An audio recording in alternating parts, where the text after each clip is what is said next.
Yeah, it's okay. Yeah, and I think this is what one needs to learn, that the ego that tells you that you have to be in control of it, and that you're number one, and that you're competing with other artists or other philosophers, and that you have to look good in the room, and that you have to try and understand everything or not look stupid in a gallery. Whatever those things are that drive you to fit those social norms, you have to leave that at the door. You cannot let that influence the way that you go about a process. Otherwise, you're just doing it for show and you're just performing another role. I love messiness and tension and understanding that this is life. This tension is life. But I also understand that so many of us want to resolve that because it's a precarious place, it's a vulnerable place, it's a difficult place. We can have a performative vulnerability. So we're open to others' idea, we're humble in public, but these kind of people who are humble all the time, but they're really not. I mean, we have a society now where everybody's supposed to be an influencer or something, and it's not going to be a very functional society. So this is also, in a bigger context, our performance, our artwork is about recognizing roles rather than saying that we should all be authentic. You don't want most people around you to be authentic with you, to be quite honest. You want to carefully choose those.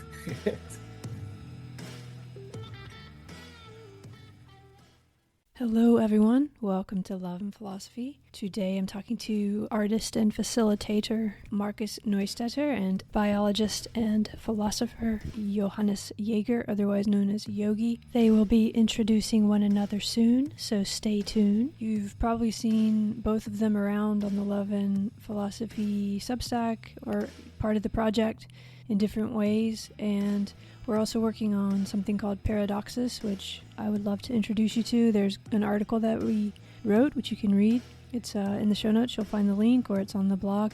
But we're trying to think about paradox as a practice and a performance, and how might we approach paradox in our science, in our philosophy, but also just in our everyday lives. More importantly, however, is how might we come together offline, in private, together in groups of trust or circles of trust. We got the idea after I talked to Parker Palmer. I'll also link to that conversation, but philosopher Parker Palmer talks about circles of trust, coming together with people that you can be honest and open with to talk about what you care about and what's hard for you in your academic life, your work life, your personal life, whatever.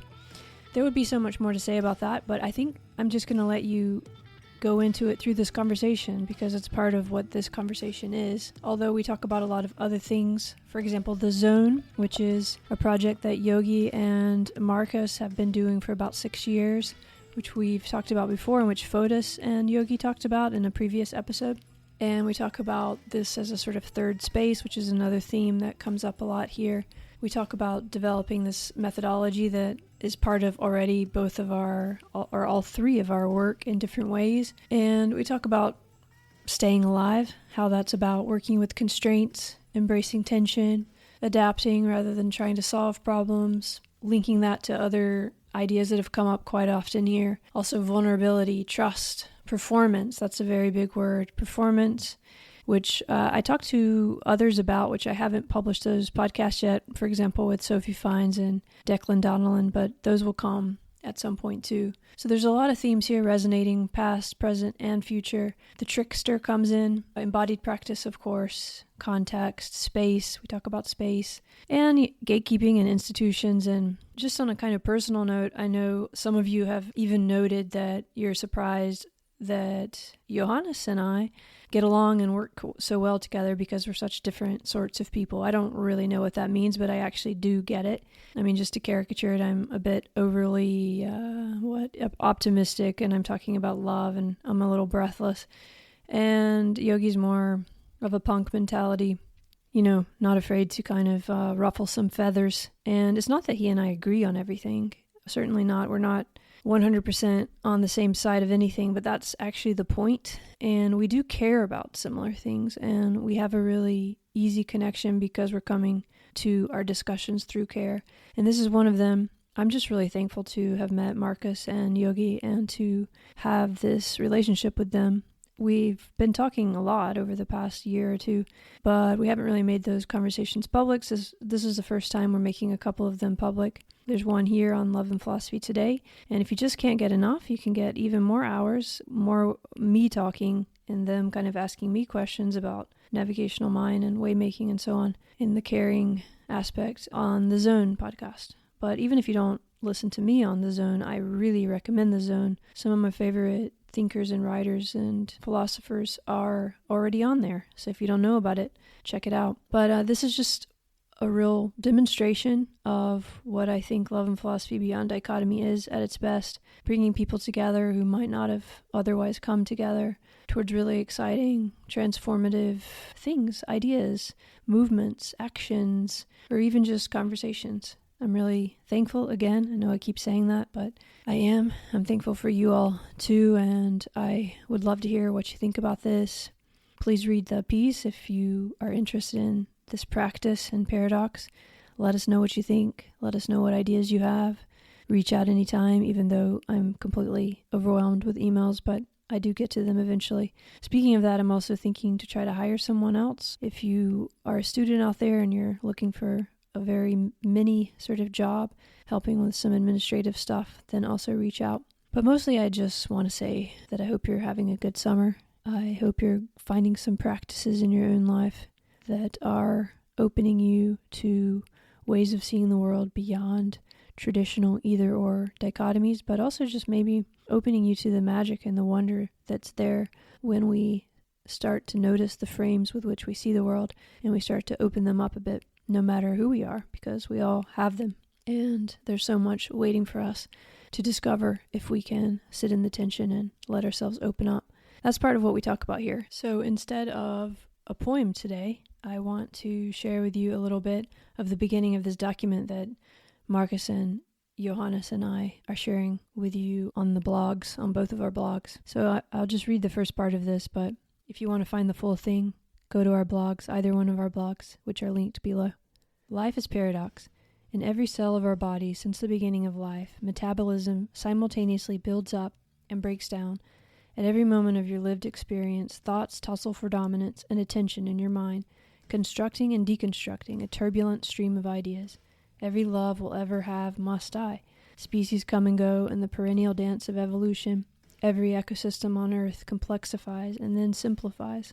Every civilization rises and falls. Life renews itself. This is its meaning. Some of the most destructive acts force healing. Some of the best intentioned art is patronizing. None of these are opposites. The opposite of each can also be true. Paradoxical is the logic of life. So we'll just start and let you both introduce one another or introduce yourselves. How would you like to do it? We would like to introduce one another, if that's okay. Okay, good. I was hoping you'd say that. Well, we're going to start with introduction of one another, and the other one's going to interrupt to say, but that's not me. I'm actually... So then we just have an hour and a half of you fighting about who you are. That's also kind of exactly. Performance art. Yeah. All right. Marcus. Great. Hello, Marcus. Hello, Yogi. I'm so happy you're here on Love and Philosophy. Thanks for being with us today. Thanks for having us. Thanks for having us. Let's see how we negotiate who talks first. Who's going to introduce who first? I want you to introduce each other, so. So, Yogi, do you want to kick it off, or should I? Oh, I can do it if you insist. So this is Marcus over there, and he's an artist I met 6 years ago, and he does crazy stuff with life projections, performance, somewhere between performance and visual art. So he, for example, can do projections outside live to some sort of event while, he's drawing at a speed that you can't believe. And that makes you really depressed if you are like me and you like to scribble yourself every once in a while. So I've given up on that completely because I'm just too impressed. And we met about 6 years ago, being frustrated about art and science, and immediately clicked together because we are looking for that third space between art and science. Marcus. And so while I'm looking for that third space between art and science, Yogi's standing there with a flag saying, I'm here. I've moved out of my silo and I'm looking for another space to occupy too. But genuinely, that's how we kind of intersected. And Yogi's background is quite an impressive one from an academic side in terms of his evolutionary biology work that he's done over many years, and his shift into philosophy and kind of combining the experiential knowledge of both fields in an interesting way and subverting both fields by working with an artist. I love it.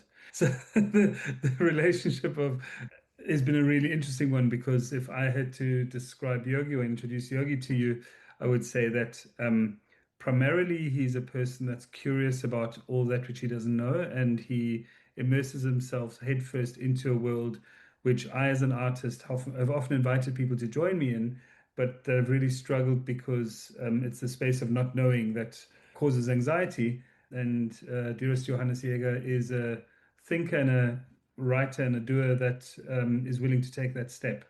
And in that sense, makes him a unique individual for all kinds of wonderful collaborations. Good enough, Yogi? I think so. And we can say one or two things about our ways of collaborating. The important thing for Go for our it. art science collaboration is not that I employ Marcus to do the drawings for my papers, although I also do that sometimes, but he does that voluntarily. The main thing is that we actually produce work together. So the point is to get to know the world and ourselves at the same time, because you cannot ever do one without the other. And the amazing thing about combining art and science is I think we think of it, these two ways of getting to know the world, as the two most divergent ways that you can possibly do this, right? And so it's just amazingly challenging and interesting to see when we do some work how we bounce ideas back and forth, how Marcus goes about something influences how I write things. So he's not the illustrator of my writing, and I'm not the caption writer of his art, but this is a true co-production, and it's sort of hard to describe, which we also have now put into a sort of a methodology for working with other people in a collective. Marcus, you want to say something about that quickly? Yeah, the realization that actually we have something to offer beyond our conversation is manifest in this openness to developing a studio space or a creative space in which conversations are welcome and people are welcome to join, and I guess afford them the possibility to do what we do, and that is be open and collaborative in a common space. We call it the Perspective Studio, and it's a space that harnesses, I guess, your own creative impulse, even if it's very deeply hidden, but also matching that with the current reflections on what you want to deal with in life and how you want to connect to each other by finding the common human issues or ideas or concepts to deal with. And it comes from, and I'm wearing the T-shirt here, so it's worth mentioning it, a collaboration with a group that we founded kind of just as I moved to Austria, and we met 6 years ago, called The Zone. And The Zone is exactly this art science collaboration where we look at the space between the two disciplines and between the two silos and saying, what is the zone? What is that space that sits between?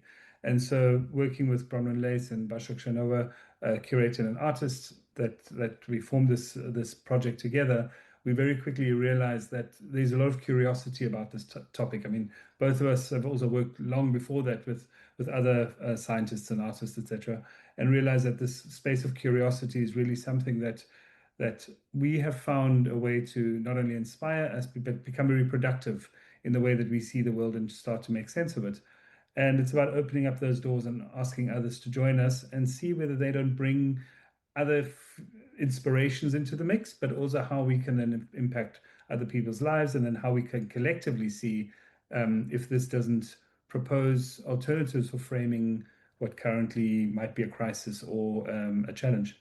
You both said something about third space, or one of you did, in The Zone, of course, and all this interdisciplinary experience and research that you're both bringing. I mean, gosh, that's like art and science. I mean, Yogi alone has like a huge kind of thing going, but then Marcus, you too. I mean, you're quite the intellectual. I mean, even though you seem like a bit of a speaker and stuff. So between all of you, or both of you, you seem to have a lot of things covered, but also just a lot of potentials.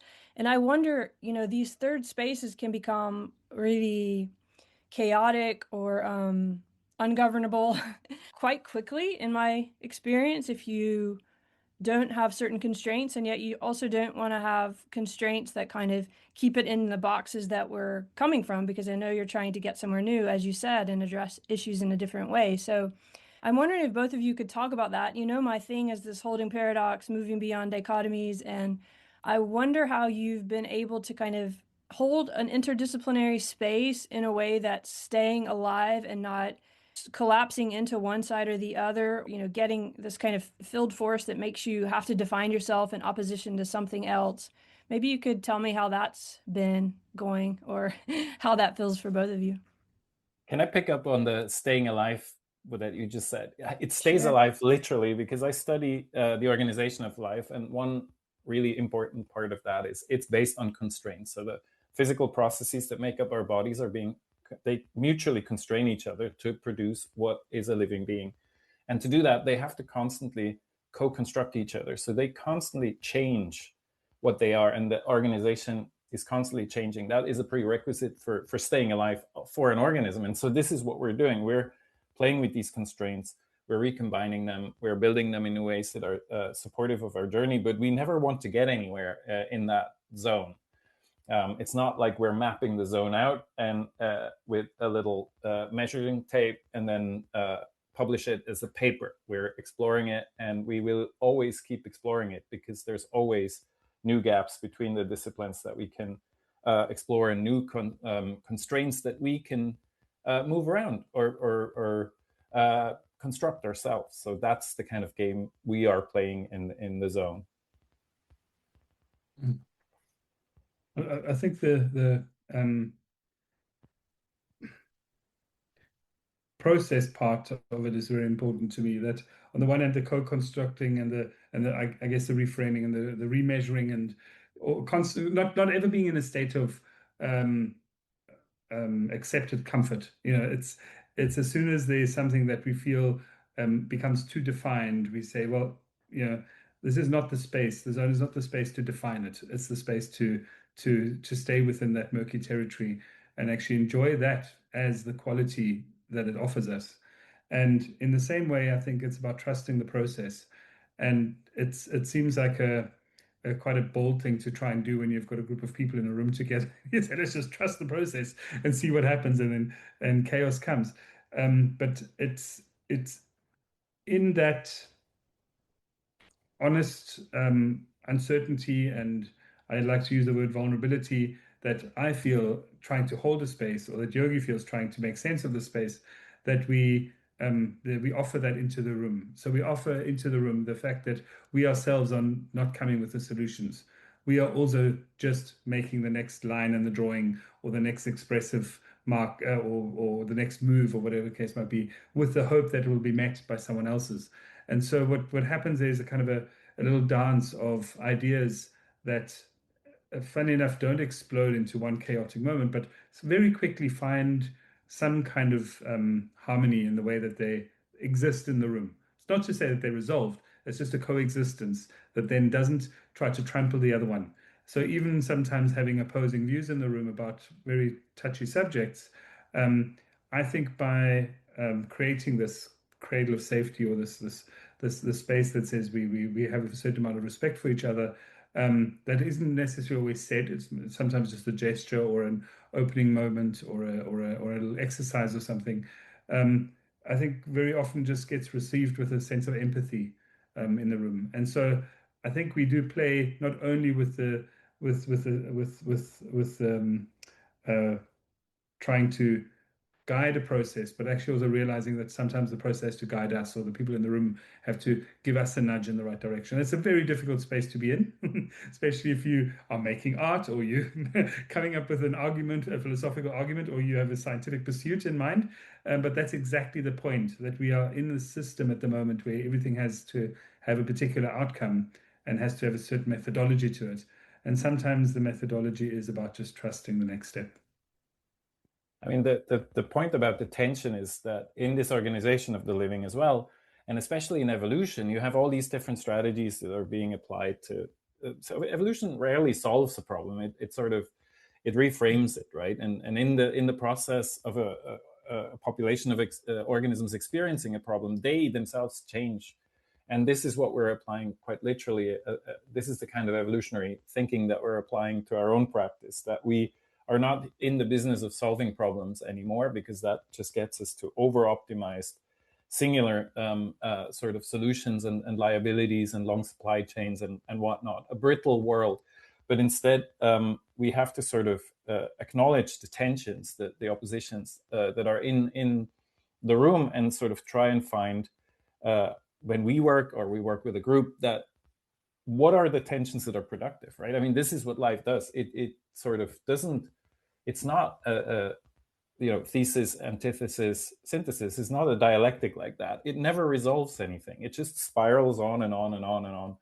And all these opposing processes are used in a way that is, in the end, somehow flowing into whatever's happening, which is not a straightforward problem solution, but sort of adaptation. Like in evolutionary biology, we adapt to the problems at hand, and we can be quite diverse, and we don't have to agree. So I don't want to turn Marcus into a bad scientist. He doesn't want to turn me into a bad artist, but we want to profit from the kind of differences in the approach that we have. And this is exactly difficult because there's so much opposition, there's so much tension, and you have to let go of this idea. I'm sure you like this idea of a dichotomy, and just when you go with that flow, you don't have to resolve the tension, but you productively use it. That's the basic idea. Oh, I love what you both said. And it brings up a lot of things. The idea that we're not trying to get rid of the opposites and the contrasts. Also, you said evolution. You said something that made me think, Yogi. It sounded like we're outside of evolution. And I know you don't think that, but it sounds like what both of you are saying is sort of being this ongoing process. And like when you're attentive to it, you have more agency over, or some agency over, or some, even agency over is a weird word, but, or a weird phrase, but you have some different kind of power in this development, if that makes sense. That's a thought that was coming to mind.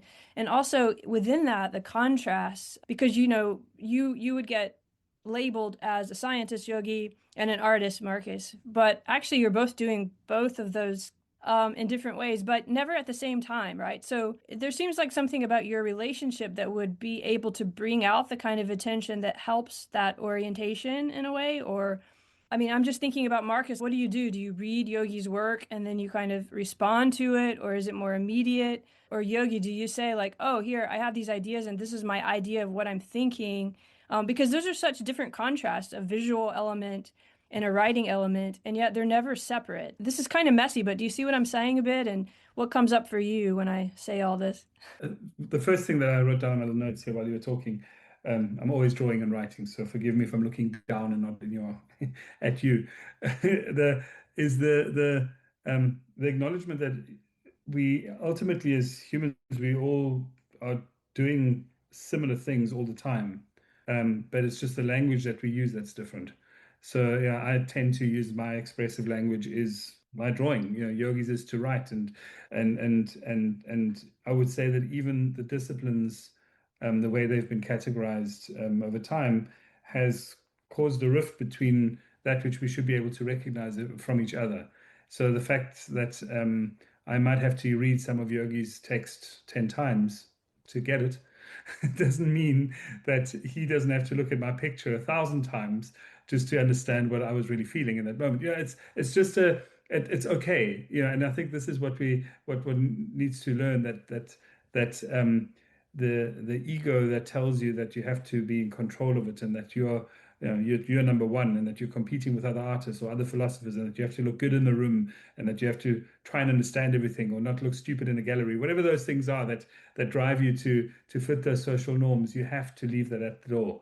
You cannot let that influence the way that you go about a process. Otherwise, you're just doing it for show and you're just performing another role. And so what's been so interesting to in response to what you're saying, interesting in trying to match our media that we work with, is that yes, this first spark somewhere along the line is an idea or an expression or a moment that tickles you, that you go, oh, there's something about this that I want to respond to. It could be good or bad, it doesn't matter. And naturally, one person then goes and reads 1,000 books and writes 1,000 words, and the other one goes and explores the world in another way, puts his hand in the mud and makes a sculpture. And so the beauty of it is when the two things happen simultaneously, and then they meet each other and they look at each other, this piece of text and the sculpture, and somehow they wrap themselves around each other and they become a bit nice mess where it's something that you cannot define anymore. And for me, that's when the artistic work is enriched by that which someone else has thought about. And it's what happens in our minds. We look at an artwork and we come with all of our stuff that we're thinking about and we impose it onto this work. This is not my role as an artist. I just made this work for myself so I can make sense of the world. You're the one that's reading it differently. And I would say it's very similar to when I read Yogi's text and I don't have the philosophical background that he has or the scientific one. And I read it with completely new eyes. And I go, well, let me bring my baggage to this. And now let me throw it back at you and see what you do with that. Because why is your way the right one and not mine?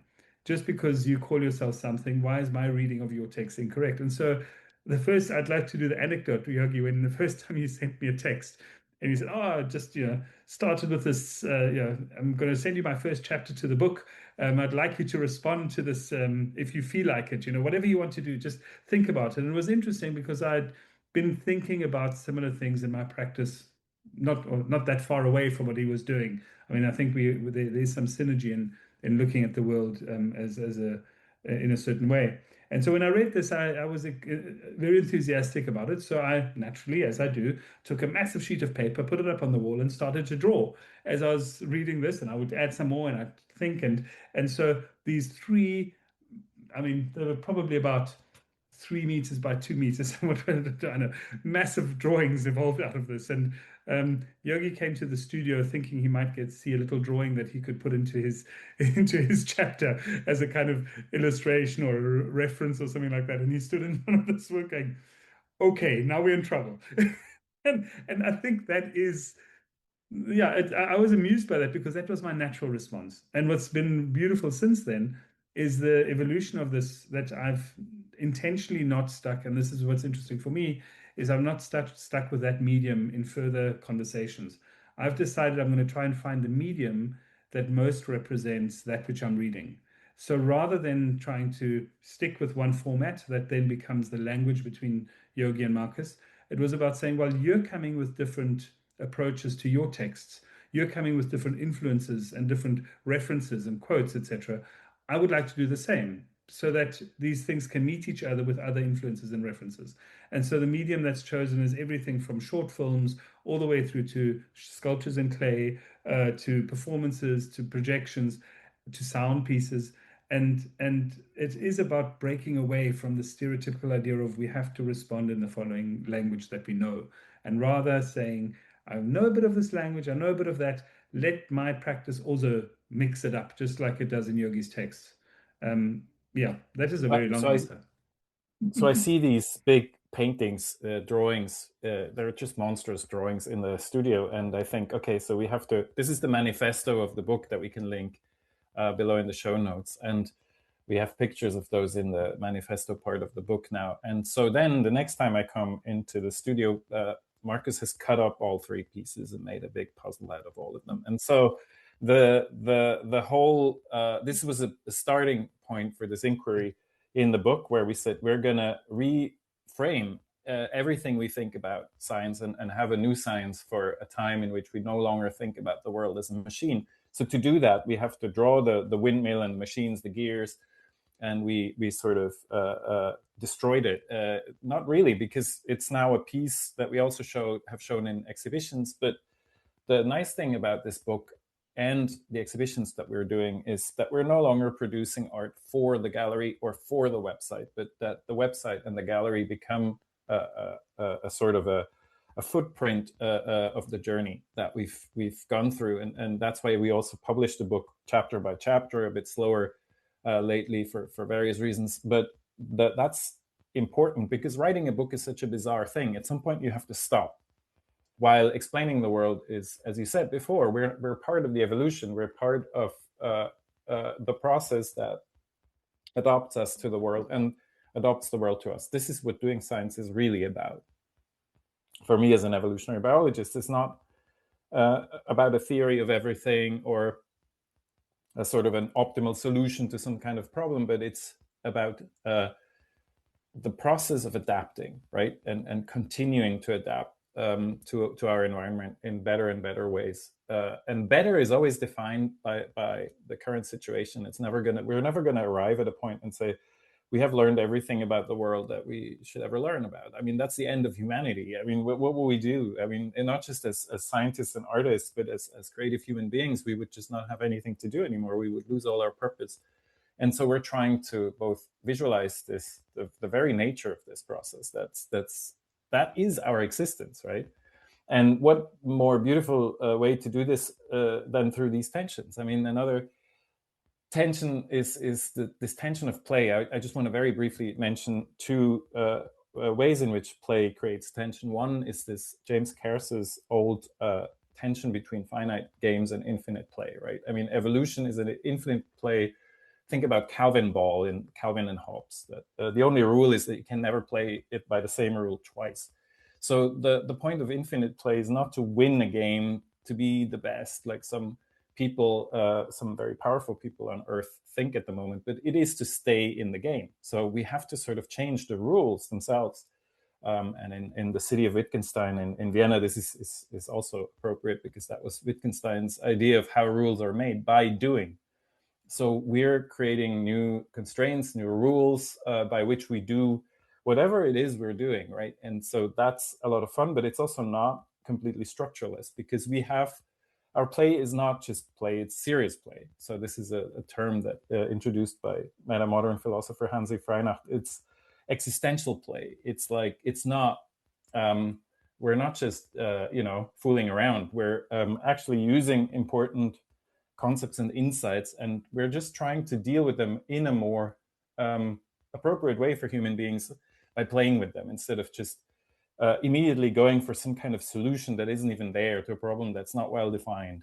And that seems to be a picture of the human existence much more than this idea that we're sort of machines and in a machine world that need to act in an optimal way, and everything at some point will be perfectly oiled and optimized, the gears of the machine. That is it's an anti-human world. And so this is our vision of science, and this is our way of working, and this is how we do workshops with people for collective co-creation. I love that. I love messiness and tension and understanding that this is life. This tension is life. But I also understand that so many of us want to resolve that because it's a precarious place, it's a vulnerable place, it's a difficult place. I mean, we can get pushed to our limits in these when we let ourselves feel what really is, which is that tension. It's so generative, and there's a flow that you can get in, which is really, really exciting. But a lot of the time, you're sort of dancing and learning, and that's that serious play, I think, idea. It comes up a lot on this podcast. But I'm thinking about your relation. I'm thinking about two things. I'm thinking about your relationship, which I'll talk about first for a second, but I'm also thinking about space because you both brought up, names of cities or the studio itself, which can be a physical place, but also kind of an activity. I want to get into the space because, I'm obsessed with space, spatial ideas. But first, I was thinking about your relationship, and I was wondering if that's helped you hold the vulnerability or if it's also been challenging in the same way, because as Marcus was talking about sort of challenging you a bit, Yogi, and you were talking about a similar sort of notion in the way that you were responding both to him, but also in environment. Has it helped to have a long relationship with someone who does come from a different place, but still shares, similar views that you can be in that tension with? I'm wondering about how that's sort of evolved. So maybe we can start there with what that has meant, if this is new for you or if this is something you've been doing your whole life, for the listeners, because this isn't something that a lot of people have. I just want to know about that sort of relationship, and also maybe opening that up into kind of other spaces that you are both in together. Good question. I think the natural tendency of trying to find someone that can mirror some of your thoughts and respond appropriately or inappropriately, doesn't really matter, but respond, full stop, to what you're putting out there and makes the effort to respond. I think that's part of it. Has some kind of form of empathy that what you've actually done is take the first step and it comes back with or without the same vigor, it doesn't matter, but it comes back, and then there's a kind of a ping pong, a back and forth that's always present. Is, I think, a very important component to any relationship or conversation or exchange. And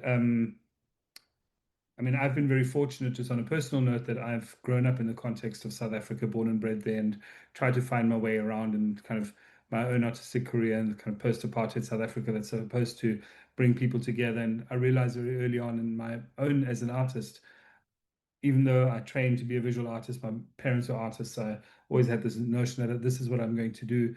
And I realized how the Western commercial world of art has really continued to colonialize the notion of what art means in these contexts and really separate people out from the collective agency that they have by creating these superheroes, these artistic visionaries that obviously feeding the commercial market, and that we need to kind of consider each artist an important individual, and that within that it did not refer to context and place and did not react to what the people needed in the context and place. And so very early on already as a white South African, as one component, but also as an artist, I said, what is my role in society if it's not trying to take that first step towards someone that doesn't even understand who I am? And if I want to get to know the world, there has to be a reciprocal way of doing this. And so what I, as an artist, have learned very early on is that I need to take my work to people and hope that something comes back and not the other way around, and come with it with a certain humility and I guess respect. And as I said before, kind of leave that imposed ego that's created for us somewhere else, because that is the one thing that's going to cut it down. And why I'm saying this whole thing is that, yes, I've come across many people in that environment, including a collaborator of mine for many years, Stephen Hobbs, who I started an organization with in South Africa that did exactly this kind of collective work in public space very effectively for many years. Is that my tendency is always to work with others, but to find individuals that are able to be in it for the long haul is a completely different thing. So you go in and you do a project together, and then you move on, and everyone finds their way. But somehow working outside of the artistic discipline becomes really exciting for me, because I'm realizing that the amount of stigma attached to that which we do within the world of art, for example, in the silo of art that I mentioned before, or in this industry, makes it more difficult to find an ongoing dialogue with someone that shares similar views, but from another point of view. And so I think it's been really rich in, not only on a personal note, getting along well. I mean, we are friends, we're not just working together, but we actually share more than that. Yogi and I kind of, we understand each other in other ways, and we've helped each other through our own difficult times, through reflecting on things and sharing things. And we are able to be vulnerable in the same space. And I think that's very important. But more than that, over and above that, it's I do think that people have these counterpoints in their life. They just can't take that first step to reach them. I often come across this, that someone will come up to me and say, I don't know why, but we need to talk. And I've got no idea what the relationship is between us or why, but there's something there, and let's figure it out. And that is very, very, very rare. And I almost think that I need to take that first step very often to do that. And somehow I think we've done it so many times, Yogi. You and I keep on bumping into each other going, oh, there was this one other thing that we have never spoken about that would be really interesting to address. Or why are you talking to that person? This is a strange other person, this Andrea person. Who's she? What's going on here? Is this a threat to our friendship? No, quite the contrary. I think that, and it opens up, and that's the point. It's being open enough for it to grow. Anyway, that's just an immediate response to your question. It's quite a complex question, and will require a bit more thought. Yeah.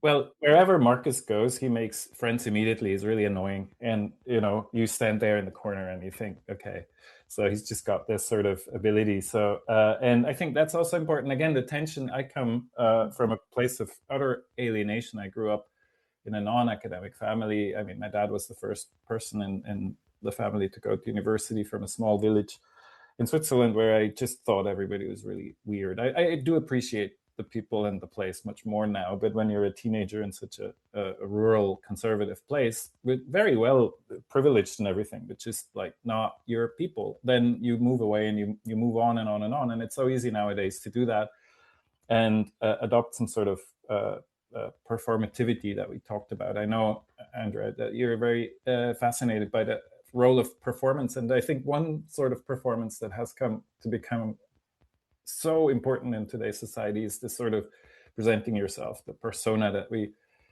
sort of project on other, in different areas. And now with online social media and everything, we have these sort of different performances that we're playing all the time. And they are in a weird way now coming back into our actual lives. And so for me, it was always sort of finding my way this way as a sort of a person who felt a little alienated.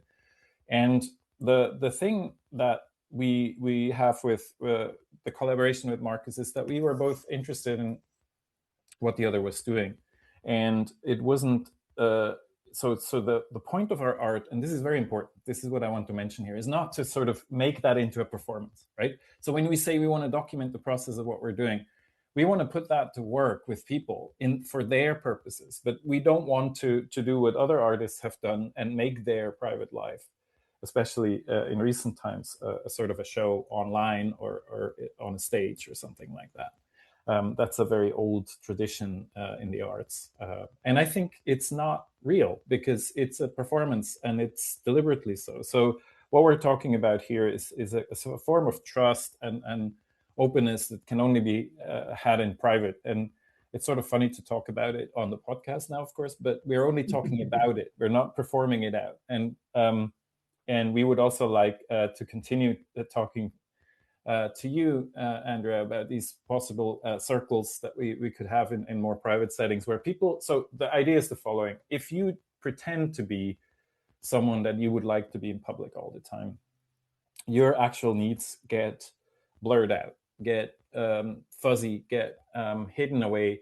And the kind of vulnerability that Marcus is talking about is not the sort of openness. We can have a performative vulnerability. So we're open to others' idea. We're humble in public, but these kind of people who are humble all the time, but they're really not. And so it's when you're really not in charge of your, in control of your projection to other people. That's when you're vulnerable. This can be. It doesn't necessarily mean to be weak, right? It means to be unpleasant sometimes, or grumpy or angry. Nowadays, we have all kinds of reasons to be in a state that's not very presentable. But we're sort of also at the same time forced by our setup in society to perform in those. I mean, there's no way around this. This has always been the case. Humans have evolved to do this. We're highly social animals, so we have to do this. So that's another tension that you discover between having to do this performance to actually exist in this world and be seen by other people, and at the same time finding your niches where you can actually open up and say, what is the real problem here? Because if we have only this performative sort of openness and vulnerability, we start to really see the wrong kind of problems and tackle the wrong kind of problems. Do I get enough likes on social media instead of do I get enough appreciation where it really matters? And so these are super complex minefields that I have been really, this is a recent thing for me. Unlike Marcus, I don't make friends easily. And so it's easy. It's really beautiful to see the contrast of when you go weird places and you have really weird interests, and it's hard to explain those to other people. You find other people on the way. I think this is where I discovered your way-making philosophy and find that really beautiful, because we make these ways, we walk through these parks, and then the paths become where we walk together, not alone. If you do that alone, the grass is not going to get trampled. And so let's trample the grass together. But you have to really find the right people and have the right sort of social norms to do that, and know when you should dump your inner emotional life on others and when not. Please do not do that all over the place in public. That would be terrible. And it's part of the problem of what we have today, right? Yeah, Yogi, gosh, there's so many things. Both of you, it's hard not to jump in and say things when you're both talking. But I'm doing okay so far. But yeah, I think, we're all weird, right? Us three. And that's a great thing. I think everyone's weird in different ways. But we don't like to show it. And it's just hard, right? It's the performance and the vulnerability and the space and all of these themes. I feel like I want to get into a little bit, because do you feel like performance is a bad thing, both of you? Because I'm starting to realize that, so I was really shy as a kid, and I've had to like learn how to perform in order to fill into myself being able to be myself. And I didn't realize I was doing that actually, and the performance isn't false. It's just more like getting on the stage part of it, like letting yourself be seen part of it, if that makes sense. Because that's part of performance too, is just actually getting on the stage and letting yourself be seen. And so I just want to bring that up because I feel that in what you were saying, Yogi, about that being harder for you, or at least it was always really harder for me. And then Marcus, it feels like you started from an early age thinking of that almost as a service to show people they could do that, or to be the one who initiates the contact, which we all need. So those are interesting contrasts for me that I wonder, I feel in our work and your work, especially together. And I guess I should say that we had talked about, after I talked to Parker, us three, you had talked about, oh, maybe we should do something like a circle of trust, because that's what Parker Palmer does.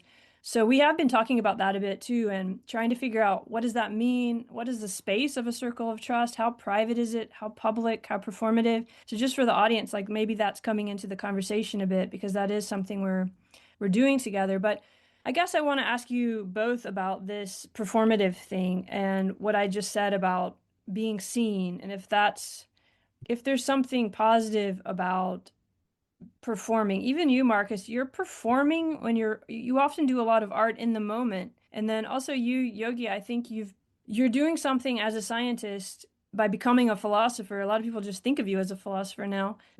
Is that a performance, or is that a switch? Are you still both?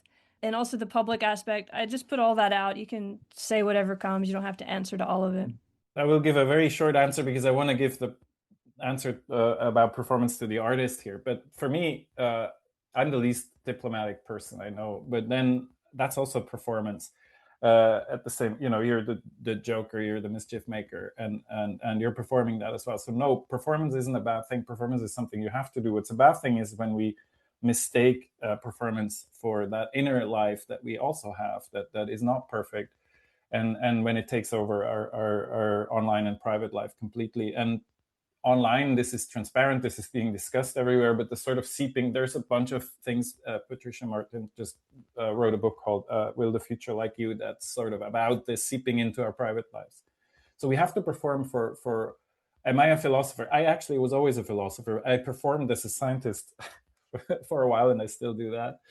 But my questions are more philosophical and have always been. But yeah, there's no strict line, right, to draw. And I also don't believe in this authenticity cult that you have some sort of essential self somewhere. The authenticity is in going your way, in way making, is in finding your journey in a way that is really good for you in the circumstances that you're in.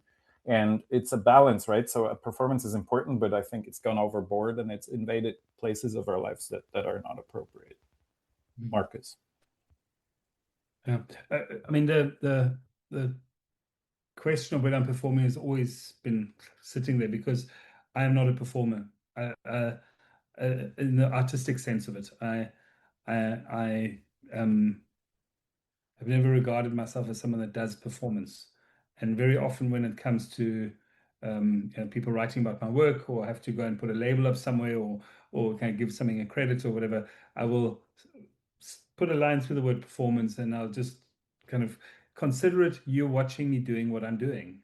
It's not it's what I need to do. So if I'm going to wear a white overall and go and do a drawing in a public, against a public wall, and it happens to be expressive because I want to like really get myself into it, and I go and I pick up the mud and I squeeze it into the wall and I scribble over it and I scream at the wall because I'm upset with it. It's because that's what I need to do, not because you're watching me. And I think that is that I really, and it's a fine line, because sometimes I find myself doing it and then going, oh, did I do this because I'm doing it for the sake of an audience, because I'm trying to get a rouse out of them? Or am I doing it because I genuinely feel this way? And it's a very difficult to separate the two out. There's no, and I think we perform, as you said, we perform every day in life. We behave a certain way towards one. In one scenario, you go to a shop and you do one thing. You're sitting at home in front of the TV, you do something completely different. And so you even in these small micro moments in life, you put on a different personality in order to attain something or feel comfortable in that. But I wouldn't say that it isn't, at least most of the time, I think, being untrue to that which you need to be doing. So if I am trying to get the woman at the counter in the local shop down the road here, who for the last years I've been trying to get into a conversation with, just because I'm used to in South Africa talking to everyone, and this person does not want to talk to me, she wants to check me out, beep, beep, so much, goodbye. And I keep on coming to her and asking her how her day was.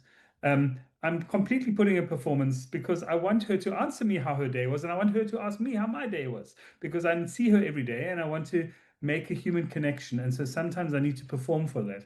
But I'm not doing it with the intention of playing the clown or playing the silly one, or coming in dressed up as something else just in order to make that stand. But if my efforts as an individual doing this cannot be met eventually, and I have to resort to putting on a clown outfit and doing a performance so that she looks at me, maybe that's what I have to do. But then it comes from my need to do something, not servicing her need. Yeah, and I think it's a very complex thing in my brain in terms of why I make art in the first place. And it's yeah, we sit and draw and we make and we perform and we make films and whatever else happens in the art world that gets put out there. And I often look at this and I genuinely ask the question, is this because the art world expects it, or because I genuinely want to make it? And I think society is no different. And so I think that is for me where the word performance is just such a bumpy kind of or complex term that I struggle with. Um, and sometimes in the studio, funny enough, when I'm by myself and I'm drawing, here's a vulnerable moment. I will do things that are not natural to me because I'm testing my own boundaries. Because I think if I did it this way, it will make me feel very uncomfortable, but I need to try this because I won't know how far I can go. And it's a very complex and difficult thing to do. If I do that in public, it becomes even more difficult, but you kind of need to fall into that meditation of the world is not out there and I'm just making what I have to make. But there are sometimes things, sometimes I perform more for myself than I do for others, which is an interesting concept. If I can just add, yeah, one thing that I would like to add is that I come from the mirror world of that. I was a group leader. I had a research group, and I was thinking I was in a performance, right? I was performing the management role, and I was really stressed about the future of my career because I had to come up with these new problems that I needed to study scientifically. And what I really wanted to do is question the way we study these problems in the first place. And that there was no place for that in that role that I had. And then I realized that this thing that I wanted to do more than anything else my entire life, this was the most authentic thing that the path that I had chosen had changed now. And I wanted to do something completely different. And funnily enough, I didn't go that way on my own. I got kicked out of an academic position, and that kicked me into that new direction. So I needed help from the outside to do that. And I think we are questioning ourselves. Maybe the younger generation now is finally waking up to that and is sort of questioning more and more. But I mean, our generation was probably questioning ourselves a little bit too little in these career paths that we were in, even absurdly in the creative businesses like science and art. And we were getting into this rut. And what we're doing every day now is unrutting our lives. And that's not easy to do because you are always encountering resistance, but it's so gratifying. It's just amazing. Yeah, can I add? Sorry, it's just burning. The thing that's so difficult is that you need the measuring device, or what do you call it, the bullshit monitor, to tell you, there's something going on here. And sometimes it's a good conversation between us, that helps that, or with your life partner, or with your daughter, or whatever it might be. There are always these influences that'll tell you, you're going somewhere where where I can smell it. But funnily enough, just again in context, being within, for example, a situation in South Africa in a kind of again in a kind of poorer neighborhood, doing a public artwork or a community engaged process and asking critical questions about life on the streets, etc. If you go in there and you perform, you get taken down. I'm sorry, there is a monitor for whether you're serving your honest truth or something wrong. That society has learned, society that needs it has learned to read whether you're being honest or not. And it's not a little white lie here or there is not the issue. It's what intention you come to a process with. And I think coming to your questions of space, I really would like to go there, because context and space and acknowledgement of context and space is really, really important in that. You cannot even begin to think about whether you're performing or not if you don't consider where you are and the environment that you're in, and the people that are around you, and having empathy for them, because it is a symbiotic relationship. You're coexisting in a space. Something has to inform you in the other way around. So yeah. Both of you brought up a couple of words there, a clown maybe, and sort of a jokester kind of sense. Also the idea of performing for yourself. I think that's really important. Mark, I think you said that that's kind of what I meant about letting yourself be seen. You sort of first have to be able to see yourself, which is very hard.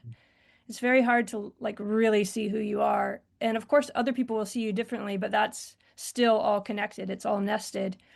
And Yogi, I really appreciate what you said about like being in a university sense, because I hear that a lot from people of feeling like they have to perform. And indeed we do. We're in high pressured environments with like real deadlines and our livelihood on the line. And, also we're just teaching, and teaching is a kind of, you are standing in front of people and you are trying to present something to a lot of different diverse people in a way they will understand. And there's an element in that of a kind of performance, but not really too. So I really think this is an example actually of holding tension, the very word performance, and how we can't actually ever decide if that's good or bad, is the kind of tension I think we were talking about at the beginning. And I just want to link that to the playfulness, the serious play, and the jokester and the clown. In my life, I don't know about in both of you, but I've found that's very helpful for being able to see yourself, to be able to see like, okay, I failed, or okay, I succeeded, or okay, I'm not what I thought I was, which is wonderful stuff, right? That's rich tensions to kind of grow from. I think there's that playfulness or that trickster sort of quality is part of that space of getting out of trying to put things in either or. So I just want to put that out there a minute before we go into kind of actual space context related subjects. I don't know if you have any feeling about that. So the either or intention relationship, there's so many examples and case studies that I can talk about play and performing as a way of breaking that down. I mean, the amounts of role playing exercises and experimental joke telling, like or making fun of a situation that becomes a really interesting way of breaking down these but polar opposite positions or yes or no's, these either or situations, to be in that space in between. I think the performing component, the acknowledging that you are a trickster in that moment, whether you're teaching or you're facilitating a workshop or and but doing it with a sense of self-irony, humor, and acknowledging it to everyone that we all know, really breaks all boundaries down. Because the moment that the other people in the room recognize that you are playing with them, and that the whole thing is an experimental performance in one form or another, magic happens. And I think some people do it naturally every day, in the way they engage with the world, and others need to do it within a structured environment. But either way, I think it's again the honesty about it is to say, hey, I'm playing this role now because I need to play it in order to disrupt something. And it's especially today. I mean, I think we've got the biggest clown in the world at the moment doing performances every day for us, knowing full well that it's that play is about a kind of it doesn't have it's void of the consequences that make for a better society. And I think that's where it's on us to play very carefully and to play very consciously, and to understand that either or scenarios also exist because of people's conditioning and because of context and because of experience. And to be in a trickster in that environment takes or should come with a huge amount of responsibility and acknowledgement. And that's where it gets difficult because so quickly it can be abused. And so I feel uncomfortable sometimes in that role because I know that there's another person next to me who's got the same approach, but is doing it for completely different reasons and doesn't take responsibility for it because it unlocks something deeply problematic in society and with individuals when you do it and people recognize and they can laugh at themselves and they can laugh with you and they can unpack something. And then what? You have to hold that because if you don't hold it, it's going to fall even harder. And this is, anyway, an interesting point. Yeah. I would love to follow up on that because the trickster, Tyson Yunkaporta's book, Sand Talk, which I dearly love, writes this thesis about Western society from an Australian Aboriginal point of view and says basically every indigenous society had the trickster god, Loki, the emu in Australia, to warn you of the narcissist, to not put them in charge. And what we've done, especially in the last 50 years in the West, is we put the narcissists in charge. So this is a wrong way to go about the trickster. The trickster in a traditional village, it then becomes the shaman, of course, or someone who is leading you through crisis moments, or who has to also, that was a traditional role of shamans, to negotiate between tribes, because that person is slightly outside and can reframe your role in society. And so we have to sort of almost take that once removed view of the trickster itself nowadays and say, how can we put the trickster back to where the trickster belongs? That is to entertain us, to shock us, and to maybe sometimes make us think about what we are doing ourselves, but definitely not to run the world. And so this is also another thing we can do. And in a way, we're both we have to be trickster figures in our jobs, and we have to provoke in art and in philosophy and get people to think differently about things.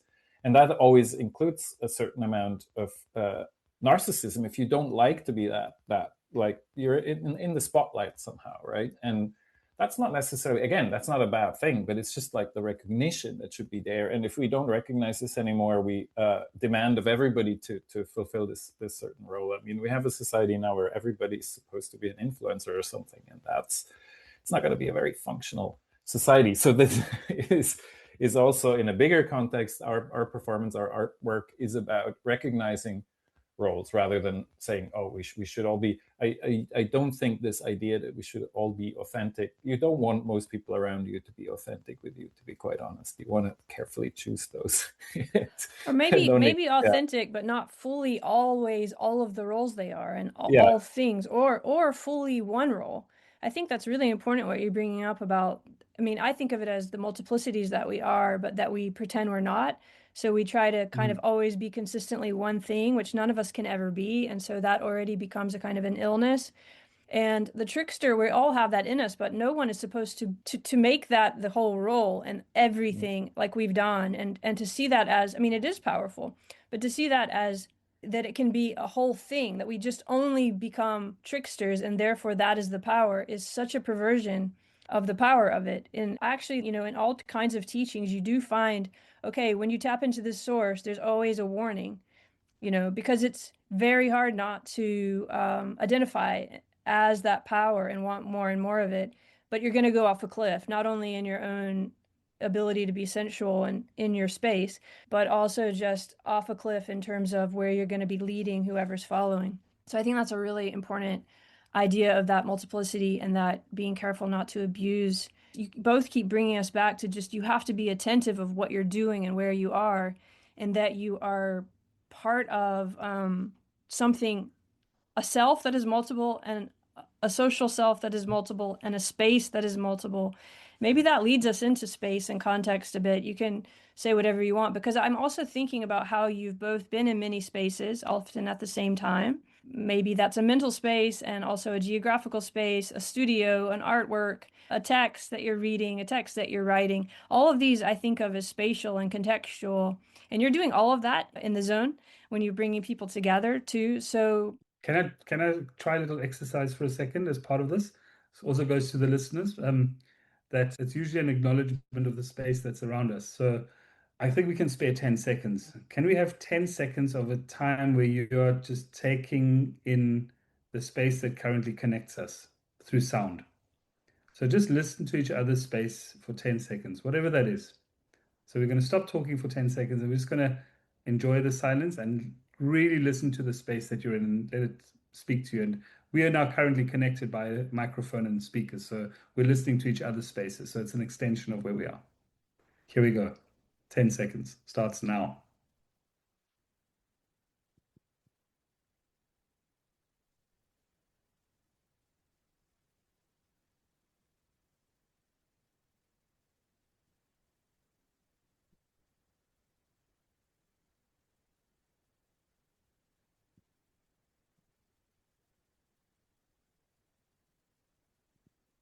I will stop it even though I don't want it to. It's so beautiful. Anyway. It is. We could just do that for, a while, but exactly. But I think that for me very often is the acknowledging the room, acknowledging the space, physical and mental, or the communing, the sense that we're together, is kind of, as I've mentioned before, kind of my practice, my being, is always related to context and my question of why am I here and what is my role and how do I fit in. And the moment you do that, you look around you and then you start making sense of what's around. And that's why a lot of the work that we also do when we go into different environments, for example, the studio, is we respond to the local materials, to the stories, to the physicalities of the people, the bodies in the space, and that we are bodies. The embodied experiences are just important to us in one form or another. Whether it's performance or not, it doesn't matter. We're still there, and the inspiration I personally get from the corner behind you there, that kind of nice angle, and the lines that create the architecture under the blurry background of Yogi's screen, and the drawing that's behind me.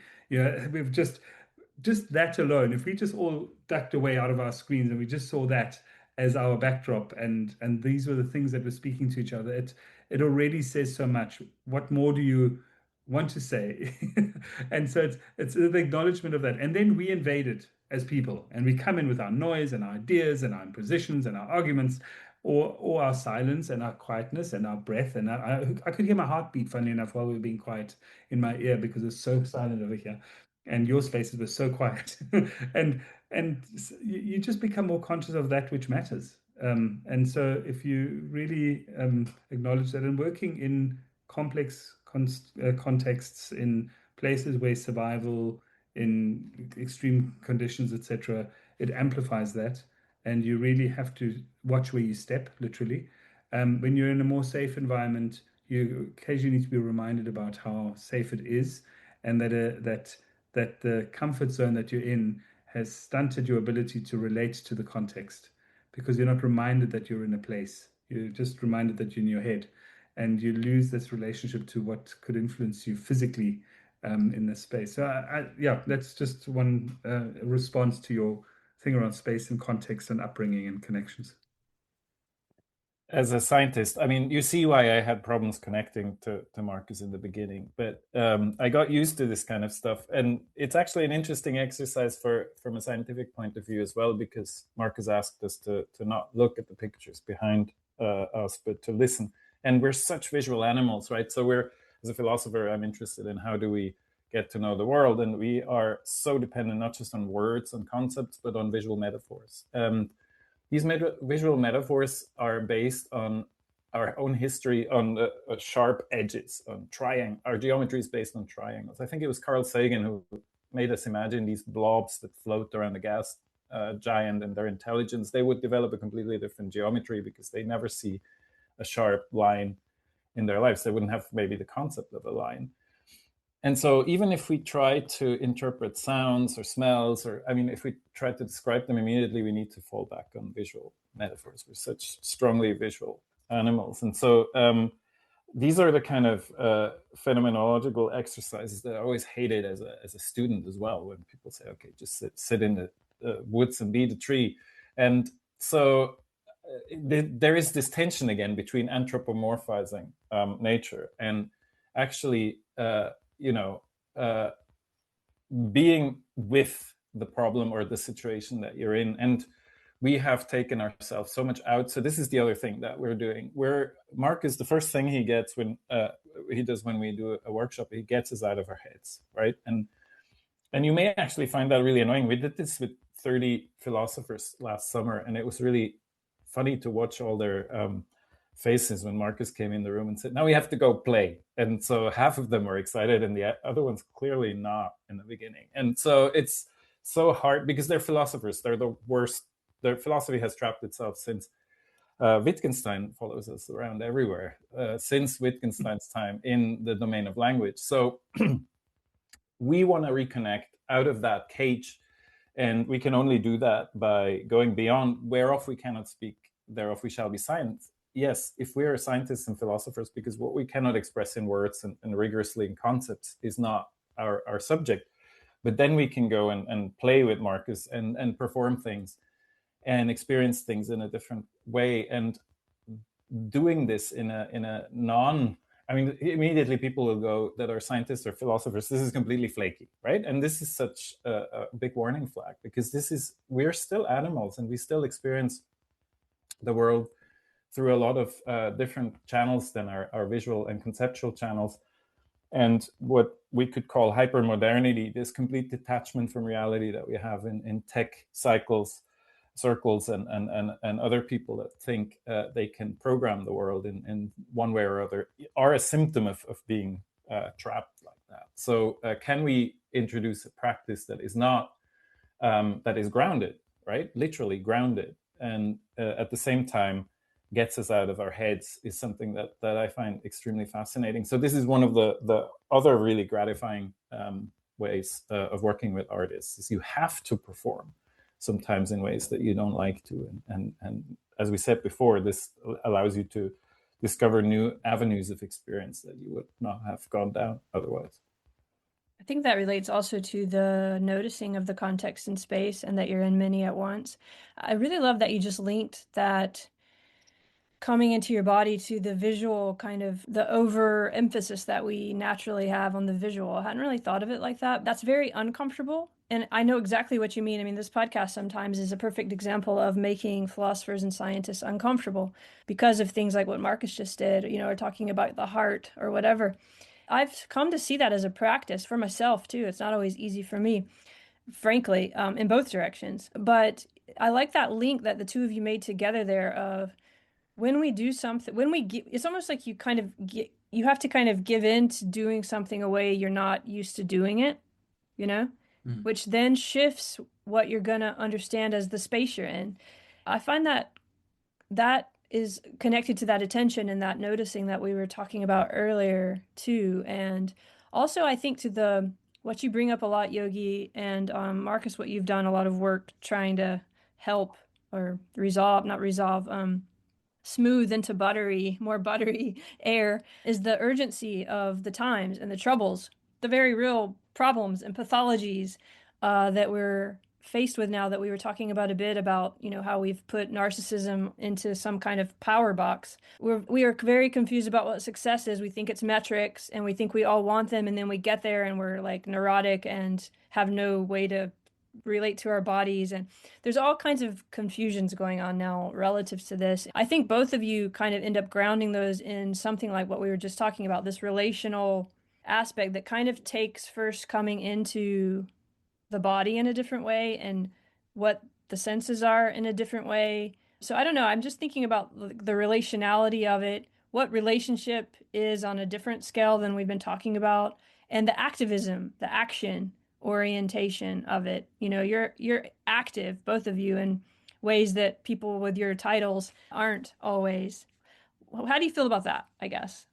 I mean, if you do something that is stuck in your head, stuck in the ivory tower right now, then you're doing something wrong. This is not a time to do that. You have to get out there, and you can't do that alone. You have to engage with other people. And if you're engaged with other people, you have a practice because you have to act together with them. That is very simple. And if we don't take that serious, and if we dismiss it as woo, and we're just going to go on in academia or in art as we've done before, it's not working, because this time where this very heady way of dealing with the world was successful is coming to an end, because we have manipulated the complex world we live in so many ways that the unintended consequences are accumulating faster than the corrective measures that we can put in there. The other thing that getting out of your head will do is slow you down.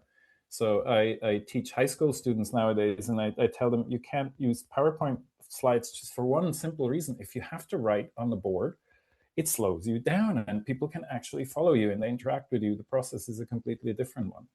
And you have to actually prepare more to be engaged and present in that process. And the students are completely focused on the content at the age of 12 to 15 years already. So what have we done, right? I mean, it's sort of the point of teaching is to engage in a process between teacher and student that gets insight across, that transforms both in the best case. And this is not new, and it's not our work to say that. There's plenty of people and literature out there that says that. But again, literature, so you have to go and read it. No, you just go and do it, right? I mean, so this is stuff that we just have to do in a playful, so we can't do it alone, and we can only do it in a playful way because we're not experts in everything. So we cannot, if we do it in a too serious way, by the way, then it's also not interesting anymore. So instead of becoming expert in whatever we're doing, we're sometimes just playing, being aware that we're just playing, and not sort of arrogating that we know everything about what we're doing. But it always gets you into interesting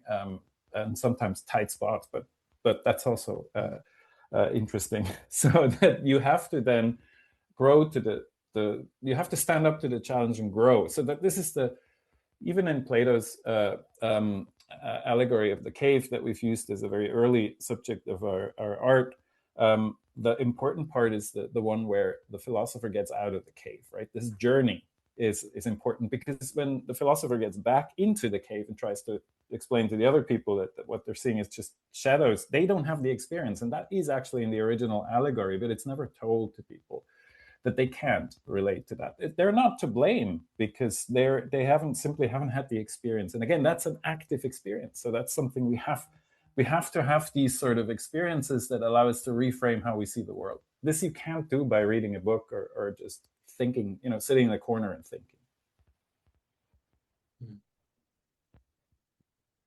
I guess that's part of the artistic process being revealed, is that what you're doing is you are sharing the experience of the making, and by doing that, making the work more accessible, which goes against all concepts of how art should be revered. Don't tell people how it's done. It's like a magic show. Once you know the trick, it's not interesting anymore. And it's not true. It's actually very interesting once you know the trick. But I think the idea that we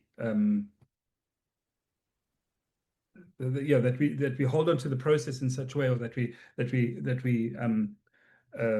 hide it, means that there's little progress.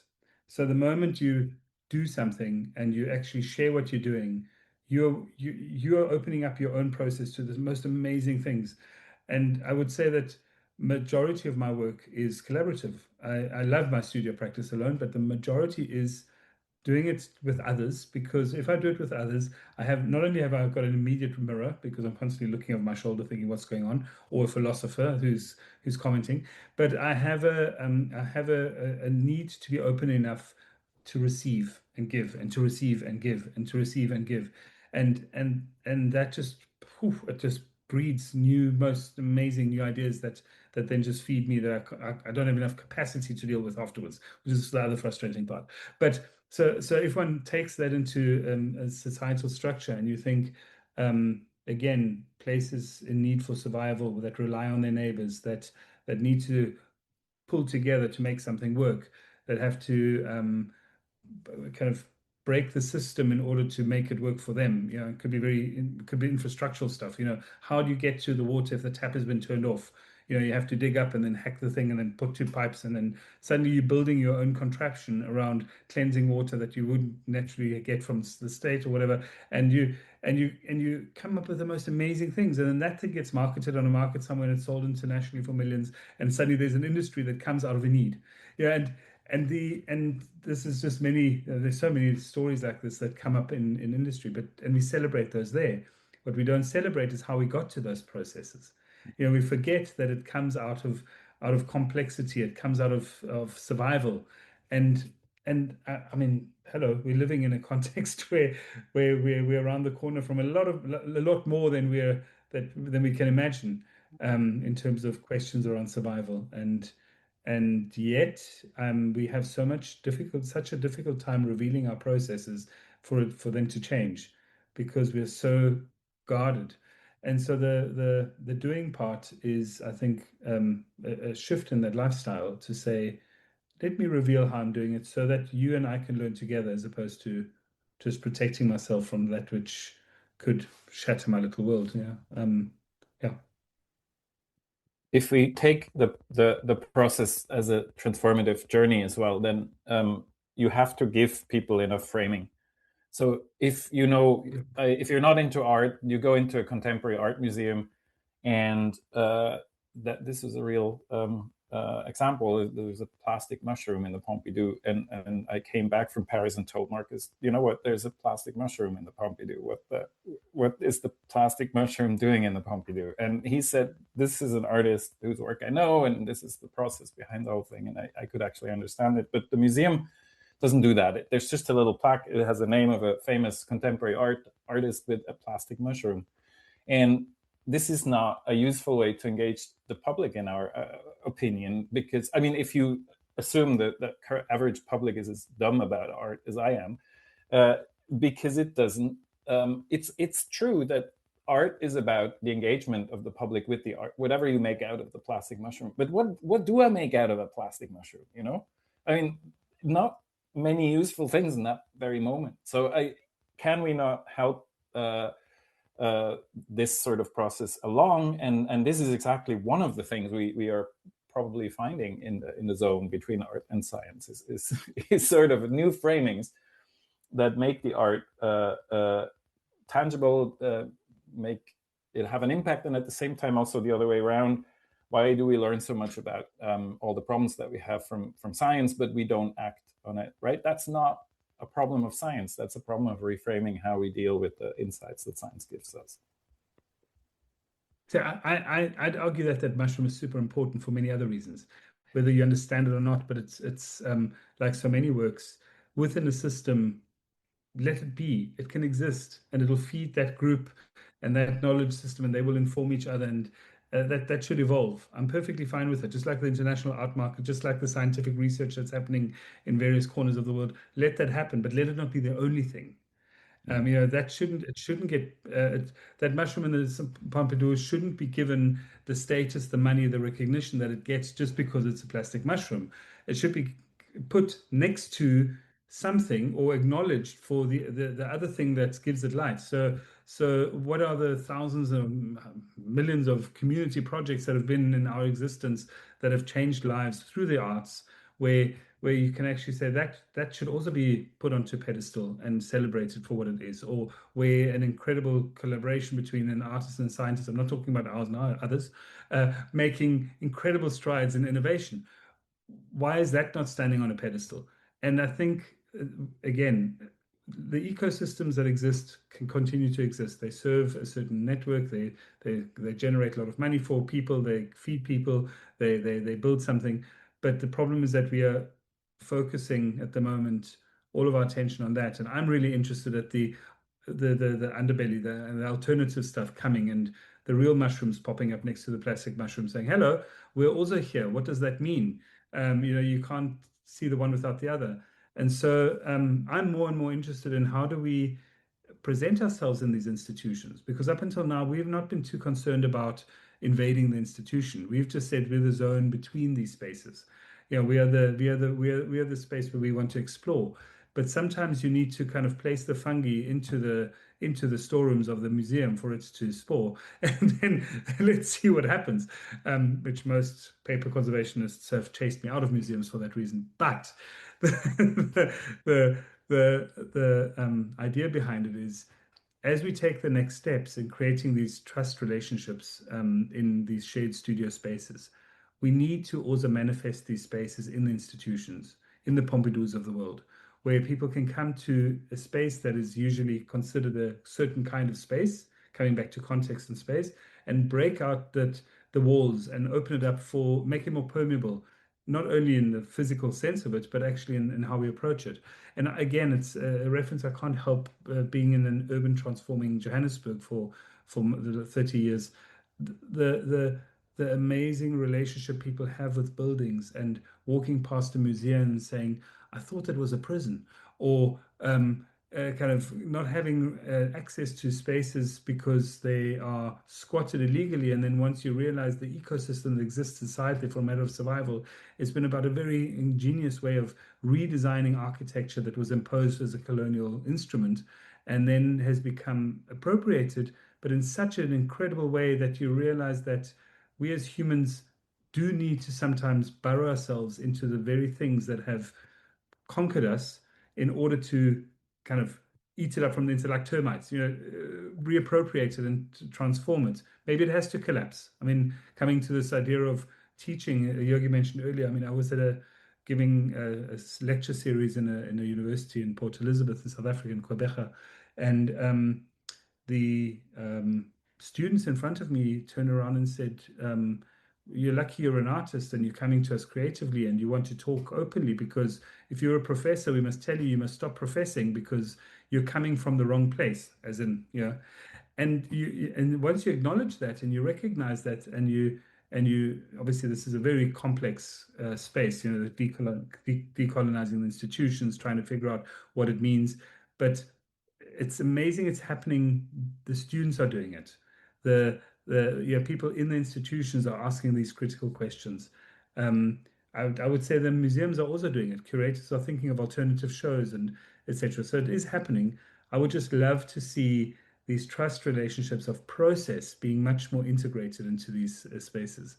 So I'm hoping that through our, and just Yogi's nodding, but I think we've always had this. We're working outside the silos between these two spaces, but actually sometimes we have to slip into the silos, rub shoulders with the wrong people to get them agitated, and see what happens when they come into a circle or into a studio, and what that could give.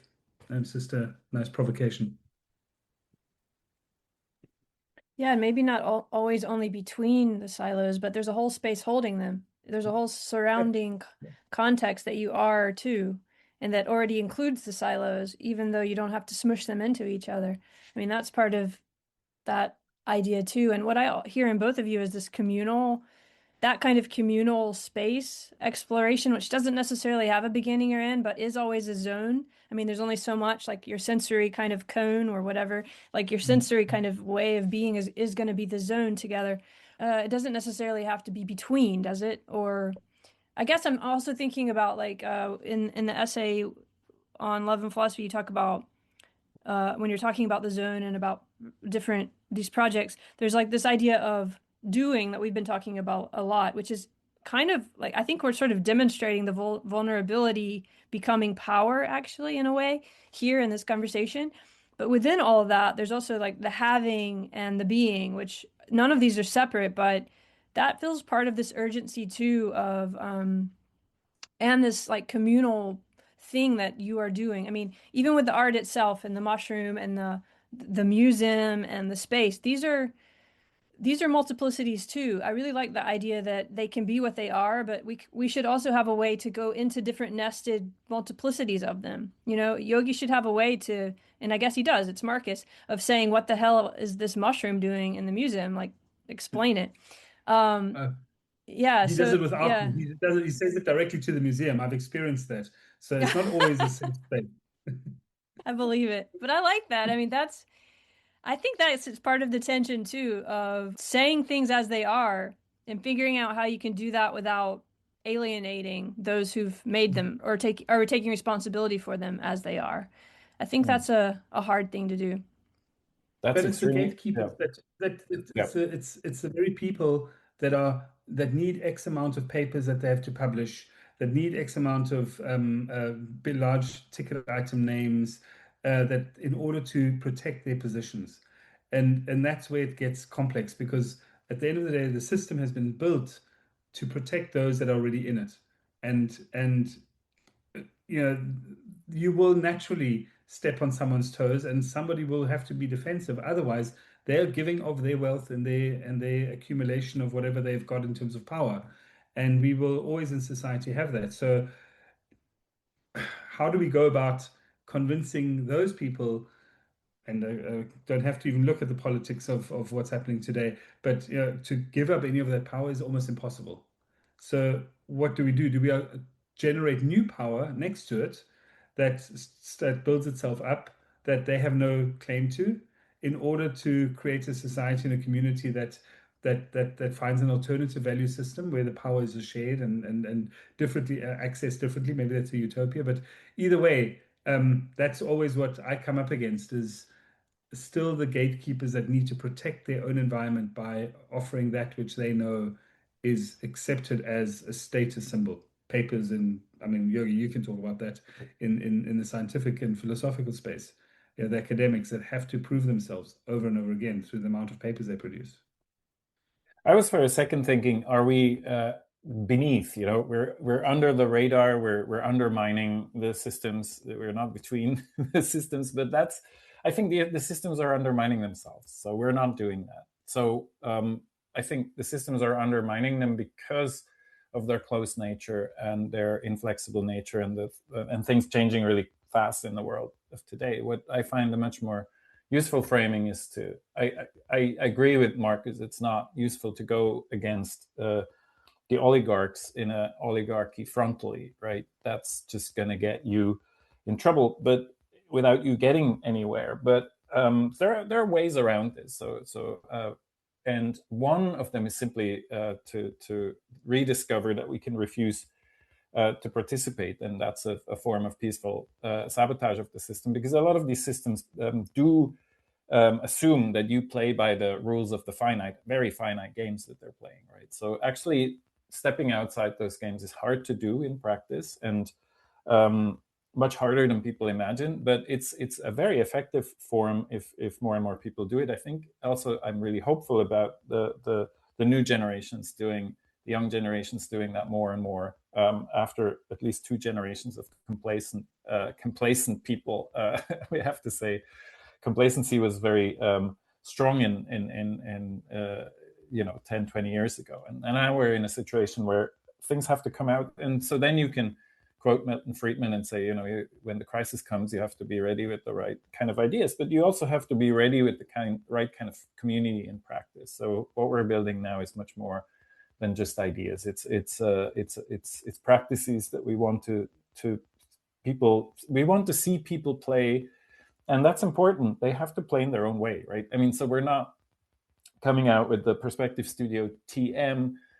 This is our brochure, read it, and you'll be this new person. But we are encouraging people to play seriously in their own way, because nobody can predict what's going to happen next. And so we have to be ready with this diversity again. That's extremely important. And these diversities of approaches are going to contradict each other. So this means embracing the friction again and again and again. So this is something that doesn't mean that if over there is a community growing that's against all my deepest convictions, that I have to just go and embrace them.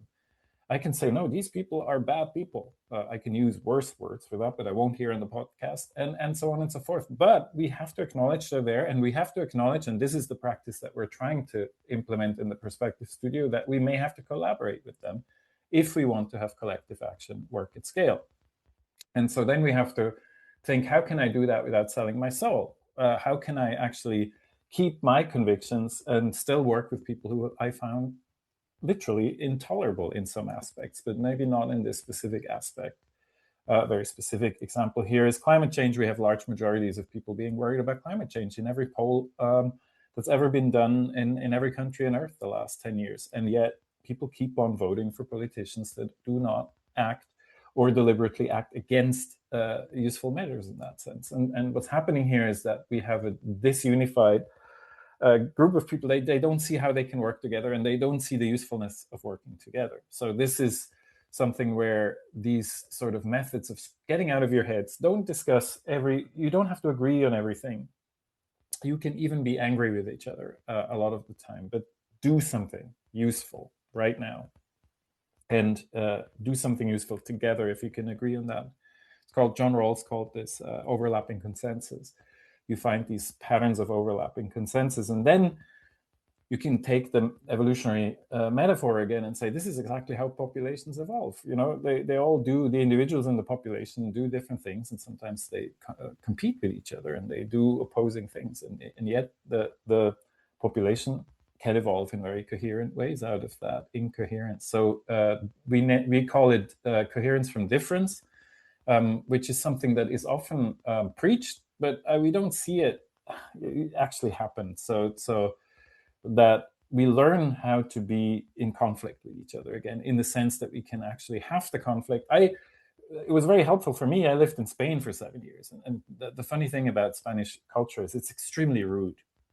If you move there, it's amazingly rude, and you're a bit put off in the beginning if you come, especially from a very sort of repressed culture like Switzerland. But then you realize that if somebody just cut you off, they shouted you, just so you don't think you were had the right of way. But the thing is, the steam is out. So there's actually statistically, I believe, I looked that up at some point, but I'm not so sure anymore. There's less road rage in Spain than anywhere else because people shout at each other. But then, so imagine you do this in the US, or then you get shot, or you do it in Switzerland, and then you realize the person you shouted at is your work colleague. It would take you about 3 months to get over the embarrassment of that, right? So this is a sort of a valve of I don't like advocate everybody becoming Spanish in this particular way, but it's an example of where maybe we have to learn how to have these conflicts openly again, and cherish integrity over good manners, because what's going to come for humanity is going to be rough, and we're all not always going to be at our best. And that's bringing us back to the original topic. How can we have these circles of trust if we believe that even being vulnerable is this good way of being vulnerable? It's being open to others. It's being, letting your ego go. How many Vipassana retreats can you do? And that's not being vulnerable. That's actually being strong. That's like an easy practice compared to actually accepting when you are vulnerable, in the sense of being not like what you want to be. You are not your best self, and you're not a machine. So that's going to happen over and over and over again. And we have to walk a fine line between just accepting, oh yeah, I am just a bad person, and I'm gonna be a bad person, and embrace that. That's not what I'm saying, but sort of embracing that that's going to happen, and yet being able to move forward and also embracing it in other people, that they're not always going to be at their best, right? I mean, I think it's a very fine line, and it can only be explored. We can talk about it until the cows come home, or we can go and try and do something together. But the practical way of doing something together is just so much more useful in this. And I think it's this trickster kind of energy again too, of being able to dance or understand the multiplicity of everything. I want to push it a little bit, because you said I can say people are bad, but can you? Because no person is one person. And so you can say what they did is bad. And I know that's that can seem like a cop-out, but actually it's very hard to say that clearly and from a place of really meaning it, and not just trying to take down this person, because we don't know who the person is. I mean, the person is many different persons, and the way we treat them is going to bring out more of one of those persons. I don't know. I'm trying to think, of it even more multiple, in the sense of we want co-presence, but we're also creating the co-presence. We want respect, mutual respect, even with the things we don't understand. I love your example of Spain, because I think this is a good example of how often we misunderstand each other, because we're all coming from different paths and we've all had different regularities, but we are in the same real space, and we just assume everyone else sees it the same way, and that if they're reacting a way we would react, they mean what we would mean making that reaction. Mm-hmm. And that's rarely the case, especially when you're trying to do what we're trying to do here, which is, be in that space of tension, which means you're usually in a space that you're not used to. You said you felt like you're underneath, and I know what you mean by that, but I think we're all kind of underneath because we are this. So what we're being together is changing all that we're encountering with. So there is a kind of subliminal or sublating or something happening there. Does that sound fair to you, or do you think I'm being too sweet to say we have to think of the multiplicities in one another, or what do you think? when I'm at my best, then I would have said it like you did, but I'm not. So I said these are bad people, but they're not. They're actually just behaving in a way that I don't like. I do see that in my good moments. But sometimes you need to say they're bad people to yourself, maybe in the way Marcus was saying. Yeah, Marcus. Well, there's something else there though, that everyone has got some thread that you can pull and go, that's where that comes from. We all have something that someone else doesn't like, and yes, we need to give each other the benefit of the doubt and pull that thread and say, oh, that person went through this in their life. You know, they can behave that way for once. I can forgive them, or I can understand it. I might not forgive them. I can understand it. So we can justify it, but it shouldn't be, and this is a kind of coexistence. It shouldn't be an imposed thing onto you that they justify their behavior based on their background by damaging yours. Or by impeding, and that's a very difficult thing. I know culturally we spoke about people shouting at each other because that's just part of their culture. That's one thing. I'm saying it's very quick. The step is very quick to say, well, I'm allowed to because of. It's a kind of justification to other things, and coming back to our conversation on space and context and understanding where you are and how you're performing. That yes, if you go to Spain and that's what happens to you, well, you're in that territory. That's what's going to happen, and you have to, you'll find your way. But if that same person comes into Vienna and does that, I can understand the Viennese not liking that person. Of course, it's a completely different culture. You cannot then justifiably say, well, I'm Spanish, so you got to deal with that. Well, it's a tricky moment because then you could start justifying all kinds of ill doings to others.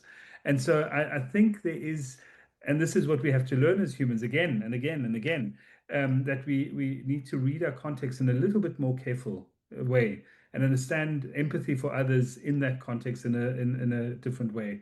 It's the same as a white South African walking into a township saying, let's make public art together. Interesting concept. But how do you do that? You go and you find your language for doing it. And that you can, I don't know, I don't think there's a clear rule to this, but I'd be very, very careful to say that just acknowledging people's multiplicity justifies their actions. This is an important point. I need to say something because I really think that's great that you said that, because I don't mean this in an offensive way, but that's a kind of, you just kind of framed it in an either or, like it's good or bad. And I'm trying to kind of pop that open. Like, let's not even talk about good or bad. Let's talk about here we are together co-creating this space and how do we best understand it? You're annoying me. And I don't like it that you're screaming at me about this. I'm not used to that. It's not gonna work. That's not good or bad. That's a kind of in the moment expression. Yeah. Do you know what I mean? So I'm trying to constellate it even more. That makes complete sense. If we had an openness to talk like that to each other, which usually happens in the studio, funny enough, if in the studio you can say to each other, what you're saying there, I understand what you're saying it, but I don't like it. That's okay. I have no issue with that. Quite the contrary. You're right. That's the space in between. Just don't, in my opinion, when you're in that safe space, don't justify your behavior to me based on that you have a sort of right to be a certain way because of your background. And that's what happens so quickly. And that's what happens when you've got hierarchies in a room. When one person's the teacher, the other one's the student, suddenly there's a particular relationship between them. When we start coming, and maybe that's again this ego conversation, when we bring that stuff that gives us the right to behave in a certain way with us, that's a wrong start. And all I'm saying is in that space of being context and people specific and sensitive to the environment, I genuinely agree we need to express ourselves about dissatisfaction, but not in a way that imposes your ill feelings for someone else because of what they stand for in your baggage that you bring. That's a different way. It's forgetting that person is also human and has a relationship with you or with the space. And also from what we said at the beginning about tension being life, that's why we're alive, is the tension. So I think it's what we do with it. If we start in that, if we've recognized that together, then we can have these discussions that you just said. Yeah. So it's really like that. That's what I meant about when Yogi was talking about evolution, or what I was talking about, the orientation that we're orienting as we're coming together into a space. And if we have this understanding that it's tense, we're not going to get away from it, but like, how do we help each other hold that, and how do we flow maybe together? Because that happens too, as that kind of needful freedom, or that generative stuff. So yeah, I mean, I'm agreeing with you, but I'm also saying I'm agreeing also that it really matters where we've come together and how we've noticed the space we're in as already gonna be, there's gonna be tension. That's what we are. I mean, It's so you may exciting have because to, there's certain tricks. Go for it. yeah, you may have to draw some lines, but it's better to draw them around actions or character traits than around people, right? So that's one thing. And so there's no contradiction there. And you probably like this because it busts another dichotomy. There's this philosopher, we wrote about this in the essay for the Love and Philosophy blog. Michael Schmidt-Solomon, a German philosopher, says the paradox of tolerance is really just the distinction between two lines, and that is people you dislike but you have to tolerate, and then people you cannot tolerate because they're in some way bigoted against you or against other people because they're these kind of people. These are unacceptable, intolerable views in a society, and these exist. I mean, we can't just be nice with everybody. There are just people you can't work with. But I think it's quite a small percentage if we find out if, most people are still at some point actually united in some of the aims and the worries that they have about the world. And if we focus on that, and then we can find this overlapping consensus. But we can only do that, and that's the other thing of the other way of busting the dichotomy is to actually act on it, right? That's what we just said. There's so many ways. And funnily enough, the example of Vienna for the Spanish person is a really bad, it's neither good nor bad that Marcus brought up before, because obviously Viennese are the second most grumpy people on earth after the Spanish. And so it's like completely normal. It's okay to be Spanish, just a bit less loud. You just mumble your insults instead of shouting them. But the cultures, maybe that's the shared Habsburg heritage. We apologize to all Viennese and Spanish people listening to us right now. I think it's a bit stereotyping, but not too much. And again, we don't want to stereotype people, but let's say these cultures have tendencies like that. And overcoming it is not the quibble now for the next 15 minutes, whether those things are black and white categories, but to say, okay, so how can the Viennese and the Spanish do something useful together, right? I mean, that's the idea. And Andrea, what excites me about what you were saying, and immediately, kind of my brain is always very practically focused on how that rolls itself out in a room, for example, or in a situation. And one of the tricks that one often does in kind of holding collaborative conversations where these things come up, where I just don't like what you do. How do you deal with that? Is to find the thing that's not in the room to reflect on. And it's the absence of something that you can then share your frustration with, or frustration, but your tension with. So kind of that third element, if you're having a two-way conversation, and it's not about a common enemy. It's very careful not to make the other thing an enemy, but make the other thing the focus. And very quickly, in strategy of kind of facilitation, you find that the thing that irritated you about that other person, or the thing that you vehemently disagreed with and want to scream and shout about, becomes secondary because we're focusing on something that we have in common. And in the long way around, and this comes back to the workshop with the philosophers that we did, Yogi, in a long way around, by the end of the 5 days of working with people like that, where there's always something else to reflect on, finding more common threads, these people all end up getting along really well and actually enjoy what you're doing as an artist and actually participate and feel that there's a gain to be had, because we constantly played this game of reorientating and reshifting that aggression or that anger or that frustration or that opposition or that tension that was in the room. And it's constructive because it's focusing it on making something, on creating something, on that other thing in the room that needs to be developed. And again, very often the space feeds you that. So you're next to a forest, you go into the forest. Wow, we're out of context. Now, if we talk to each other in this way, it changes things because we're dealing with a larger world and not this little world of our little conference, but the natural environment. and taking people out of this finite and small world of their constraints that make them feel or engage with certain situations in a way that they need to express themselves in that way and show them that they're part of a bigger picture is, for me, also the strategy for the relationship with the gatekeepers that sit in these different institutions, is to say, yes, your institutions, as you said, the silo sits there, but it sits within an environment. You still need to engage with it. You still have to breathe in and out. And you walk every day from your home, where you brush your teeth and kiss your children in the morning, to your office, where you then go into your little academic silo. And there's 1,001 interactions there that you should be focusing on, rather than on the one that you're doing in the office. And the moment you shift that perspective, all of that that's in there that wants to challenge you goes, yes, there's that other life. And the moment we acknowledge the other life, something opens. So there's beauty in harnessing that, whatever that is, that's needed to express how dissatisfied we are with each other. I love the spatial switch of attention.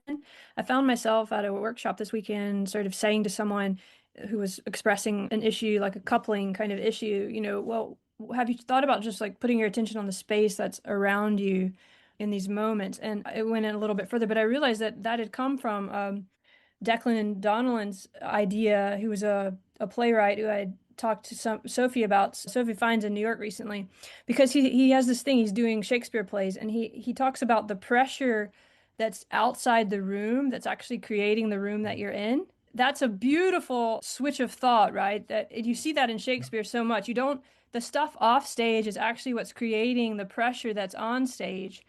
And in our lives, it's often like that. And in our conversations, it's this pressure that's around us that's creating the way we're acting in that conversation, but we don't even notice it or switch our attention to it. And there's something almost, I don't know, like alchemical in switching the attention and noticing that, and noticing how the pressures of other spaces are affecting the ones we're in. And I think that also speaks to this idea that there are divisions, there are different rooms, and yet it is still the shared space at the same time. Also, just in that theater metaphor, when you were talking, I was thinking of the wings, and needing space to rest too. And in all this action and activity and process, we also, we want to understand there's different roles and spaces at different places in the environment. I'm philosophically, I'm sort of skeptical about huge generalizations, but one thing that really characterizes this modern age is a focus away from the framing, right, from the context. I mean, the whole nature of the reductionist scientific method is, and it's necessary, the analytical method is to take something apart and then look at the parts and how they interact, because otherwise you literally can't explain how it works in the first place, and you can't come up with a scientific explanation. So again, just like performance, being a reductionist to a certain degree is not a bad thing, but then throwing out the context in which these parts work, and then forgetting about that is the bad thing. And then when that becomes your worldview instead of just a method to make progress in science, then it's a really, really bad thing. And I think this has invaded so much of our thinking, and what it's done is it's made the framing invisible, and then we don't see that instead of always rushing towards a solution, trying to find the most optimized path to a solution of a problem that we've clearly formulated, what we need to do right now is reformulate the problems. Or the same if you're in a situation that's not a problem, like the current situation of humanity is not a problem, it's a situation. It is something that we have to deal with, but there's no solution to it. So we have to deal with the situation, with interpersonal situations, not as if we're optimizing problem solving, but sometimes in reframing what we see as problems and working around them. And that's much more common than actually finding a solution to a well-defined problem, which is something that basically only happens in philosophy and in science, I think. And so we do this naturally, but then we get educated away from it very early on. And this is exactly what you can only do through practice. You can read so many books about having to focus on the context, but you can't do it necessarily. It's learning how to ride a bike. You can read a lot of books about that. You can't ride a bike. You have to practice it. And so, because it's not a computational analytical activity, we value it less We find it less rigorous sometimes, last century the positivists called it metaphysics and wanted to throw it out completely as a bad thing. But the framing of how we see the world is everywhere, right? Because we're limited beings in a large world, and acknowledging this and then seeing those frames again and much more focusing much more away again, it's an active practice. It's not something that you do in your head necessarily, is to completely work around not solving the problems that you have, but you evolve, so you become a different sort of individual, and you have different kind of problems in the future. But you don't solve. I mean, living is having problems more than solving problems, really, and always having new problems, actually. And I think you were in an earlier conversation asking me about the struggle. That's what we perceive as a struggle, and we perceive it as uncomfortable. We want to be somehow in a controlled environment very often, to feel comfortable. And I think being human is not that. It's learning that this is not a struggle, but this is life. This is, you always create new problems. And in fact, the point of science is to create new problems. If you solve all the problems in your field and then you publish a paper, it's not going to get cited by anyone because nobody's going to be in that field anymore. So if you have created 10 new interesting problems in your field, you're going to get lots of citations. And people know that intuitively, but we're never told that it's like this. And we are, when we express or discuss explicitly how this works, then we're discussing as if science was solving problems and then putting them away. I mean, so this is again Kerse's infinite play versus finite life, finite game. Life is a finite game, but to be a part of this process of understanding the world and to be a part of evolution is an infinite play. So you're part of that, and then you also become much more comfortable, and this whole psychopathology of trying to live forever and preserving the individual forever and being afraid of dying that we have as a sort of a pandemic in the tech intellectual people that should know better, should grow out of that. Then you understand where that comes from. It comes from that having focused away completely from the whole context that we live in, that we have to experience. We can't just think about it, we have to actually live it. And that's a practice. Yeah. And if people then think that's woo because it's practical and it's not expressible in words, that's just how you learn how to ride a bike. Nobody can tell you how to ride a bike. You need to learn it yourself. Mm-hmm. So there's nothing that's not rigorous about that. It's just a different kind of thing. And that's what being caught in the cage of language means, right? So we have to speak about these things we cannot speak about. Wittgenstein was right about philosophy, but he was wrong about life. And he knew that because he contradicts himself, of course, at the later stages of his life. And I want to point out that I think often these holding these spaces or processes that deal with the doing or the action and the practicing creates incredible agency just generally in society now. So given my background is also a lot in the digital art space, and all the electronic artists from the 90s kind of going, okay, now let's find a new way of net art and this and that, going into the virtual space.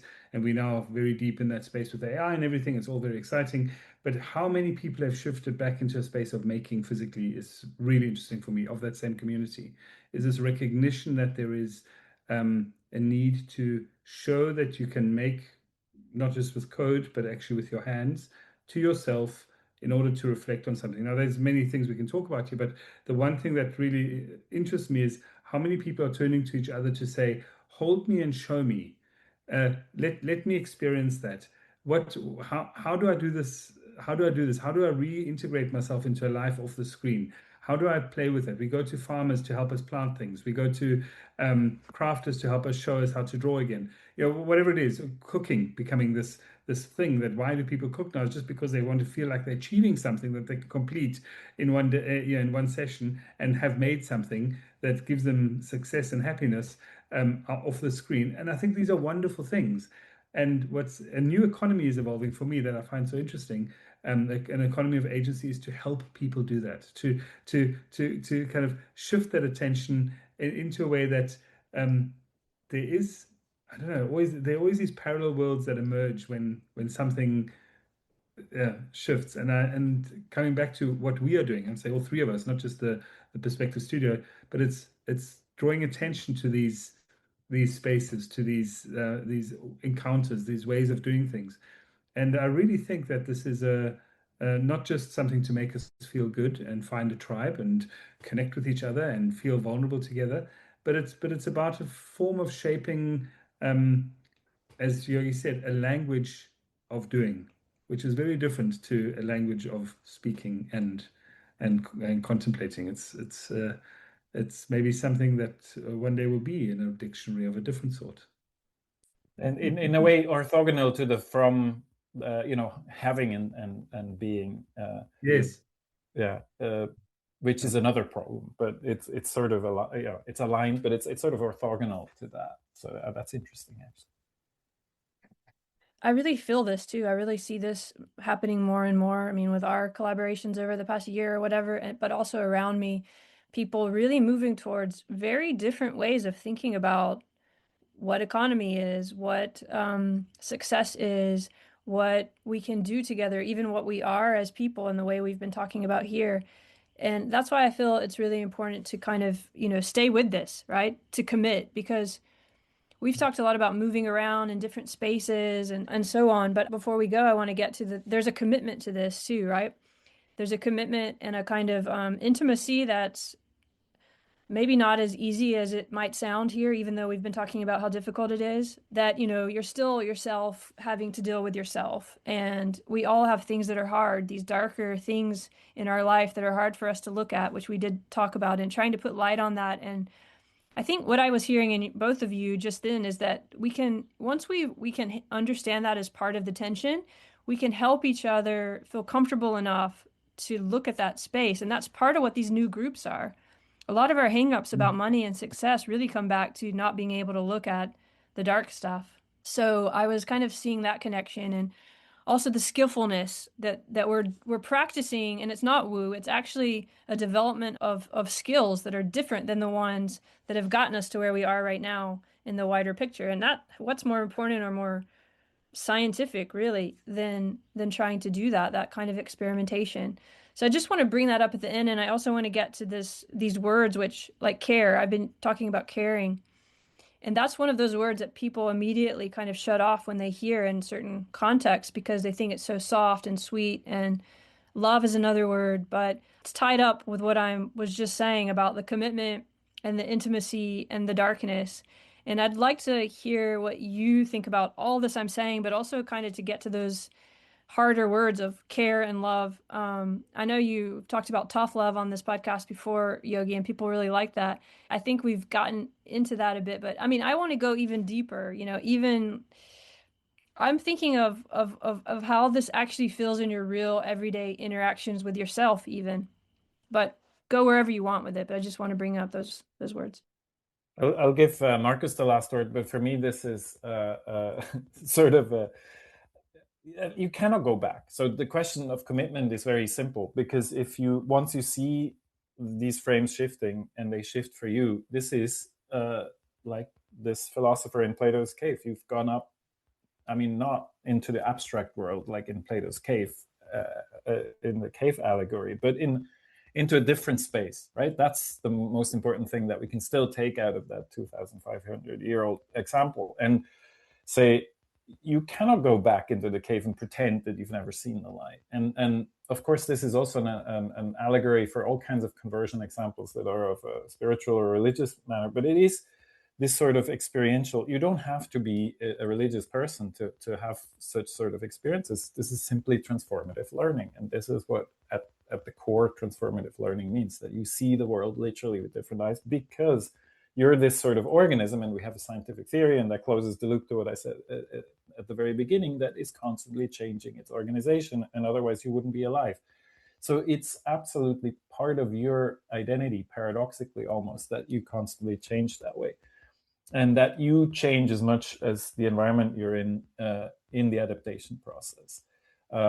Otherwise, we wouldn't have any evolution in the first place. And so for me, this sort of, if you actually embrace this, if you are unafraid, it takes a lot of courage to embrace this fully. Then you can sort of flourish in a very old style Aristotelian way a lot more, because you are developing not just more, but also in different directions than if you wouldn't do this. So it's sort of like cultivating a garden. You cultivate yourself. And again, a lot of this kind of stuff, if you hear me talk, these words are used in circles that are very performative that way, right? So these kind of self-improvement seminars you can take and things like that have completely perverted this sort of essential human task and made a joke out of it, and a very sad joke. And I think we have to rediscover what it really means.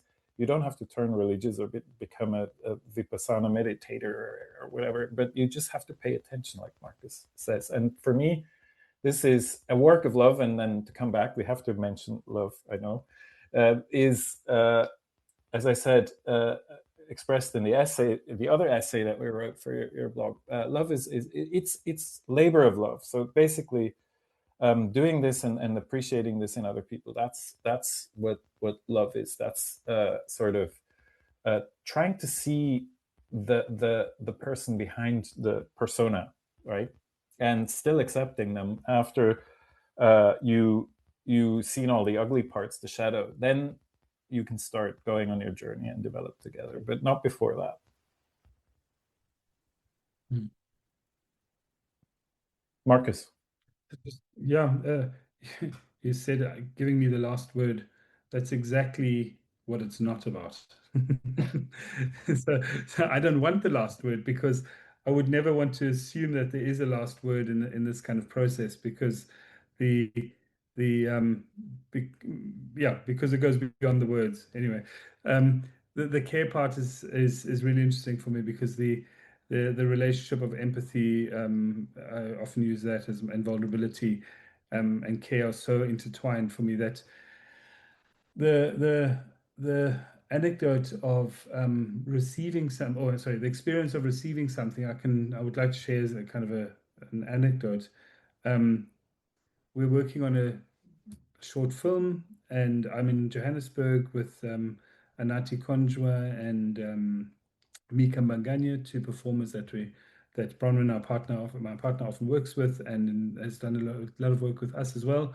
And they and I come to them with an idea, and I say, here are some objects, and maybe can we just together in a studio space just think about what these objects mean to you and rearrange them in a way and kind of create this landscape out of them. And all I'm trying to do is have a conversation with people that come from a very different background, who I hold very dear. They're very wonderful people. They're gentle in the way that they engage with the world, but they've been through really tough times. And I just wanted to open the non-verbal conversation through these objects. They're a bunch of rusted objects I've collected over the years, just things. And I'd film these objects, and I'd put my camera up to do a stop frame animation of I was moving them around.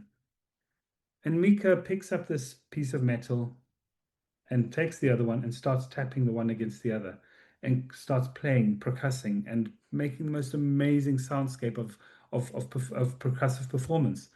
And Nati, who's got an incredible voice, looks at the situation, hears him, and starts picking up these objects and singing to them.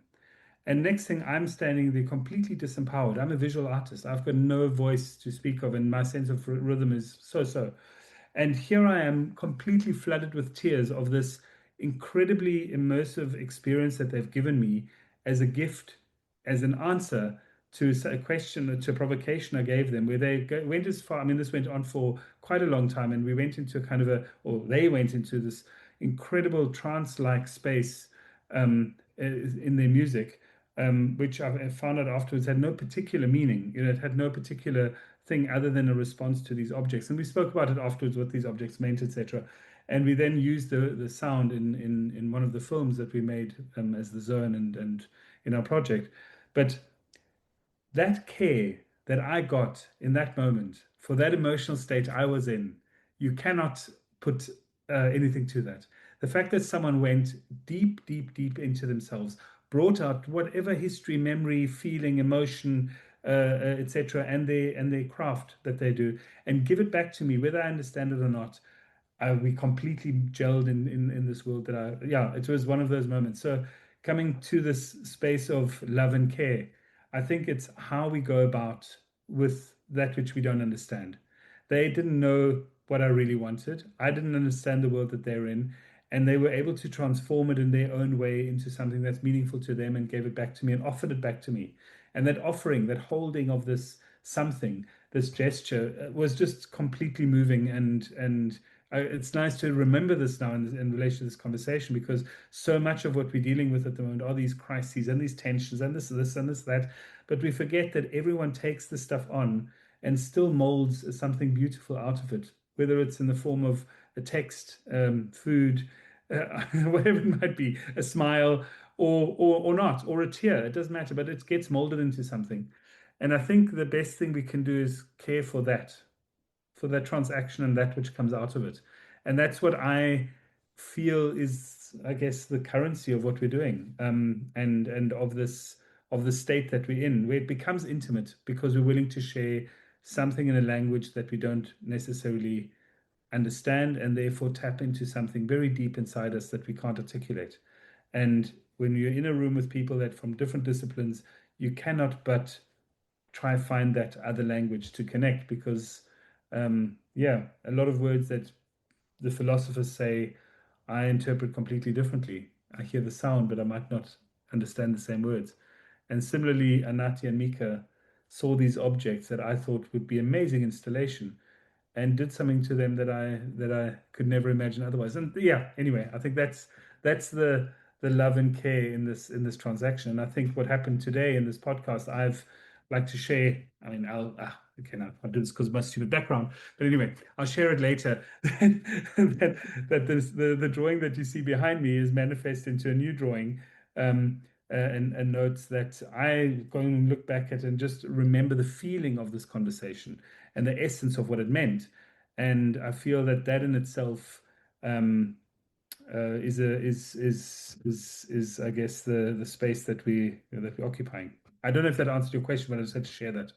It was important. Thank you so much. That's really wonderful, beautiful, for different reasons. One, that it shows what we've been talking about in the sense that these are the same objects, but they saw them and felt them in completely different ways, and that sharing of it with you opened you, right, out of your habitual ways. And it's funny you mentioned the drawing behind you, because I was sitting here thinking as you were telling the story about, so we all talked recently. I was driving, I pulled over the Blue Ridge Mountains, and we had this like no video kind of Zoom audio conversation together about some things.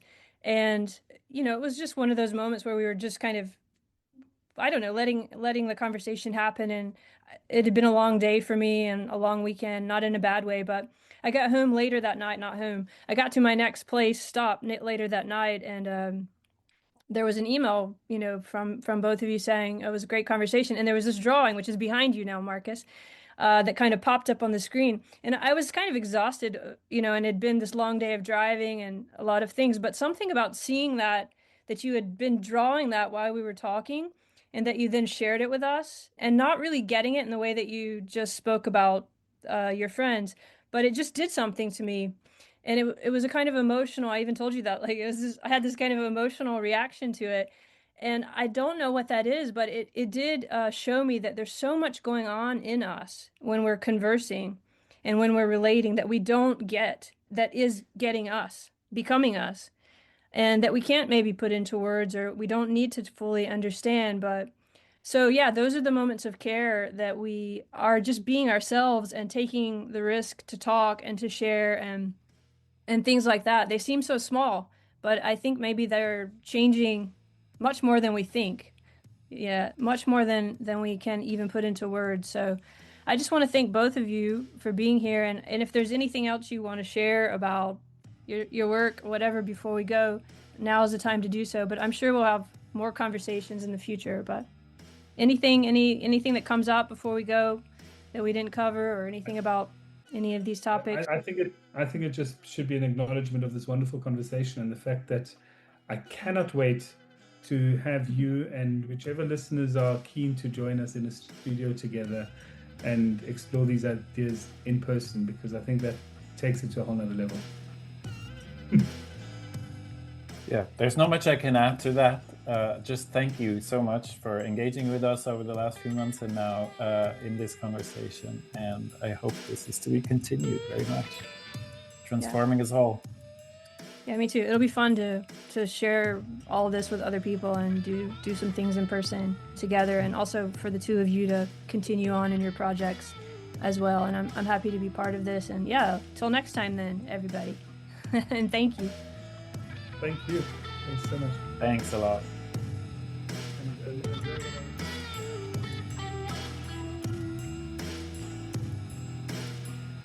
Hey everyone, you're listening to Love and Philosophy.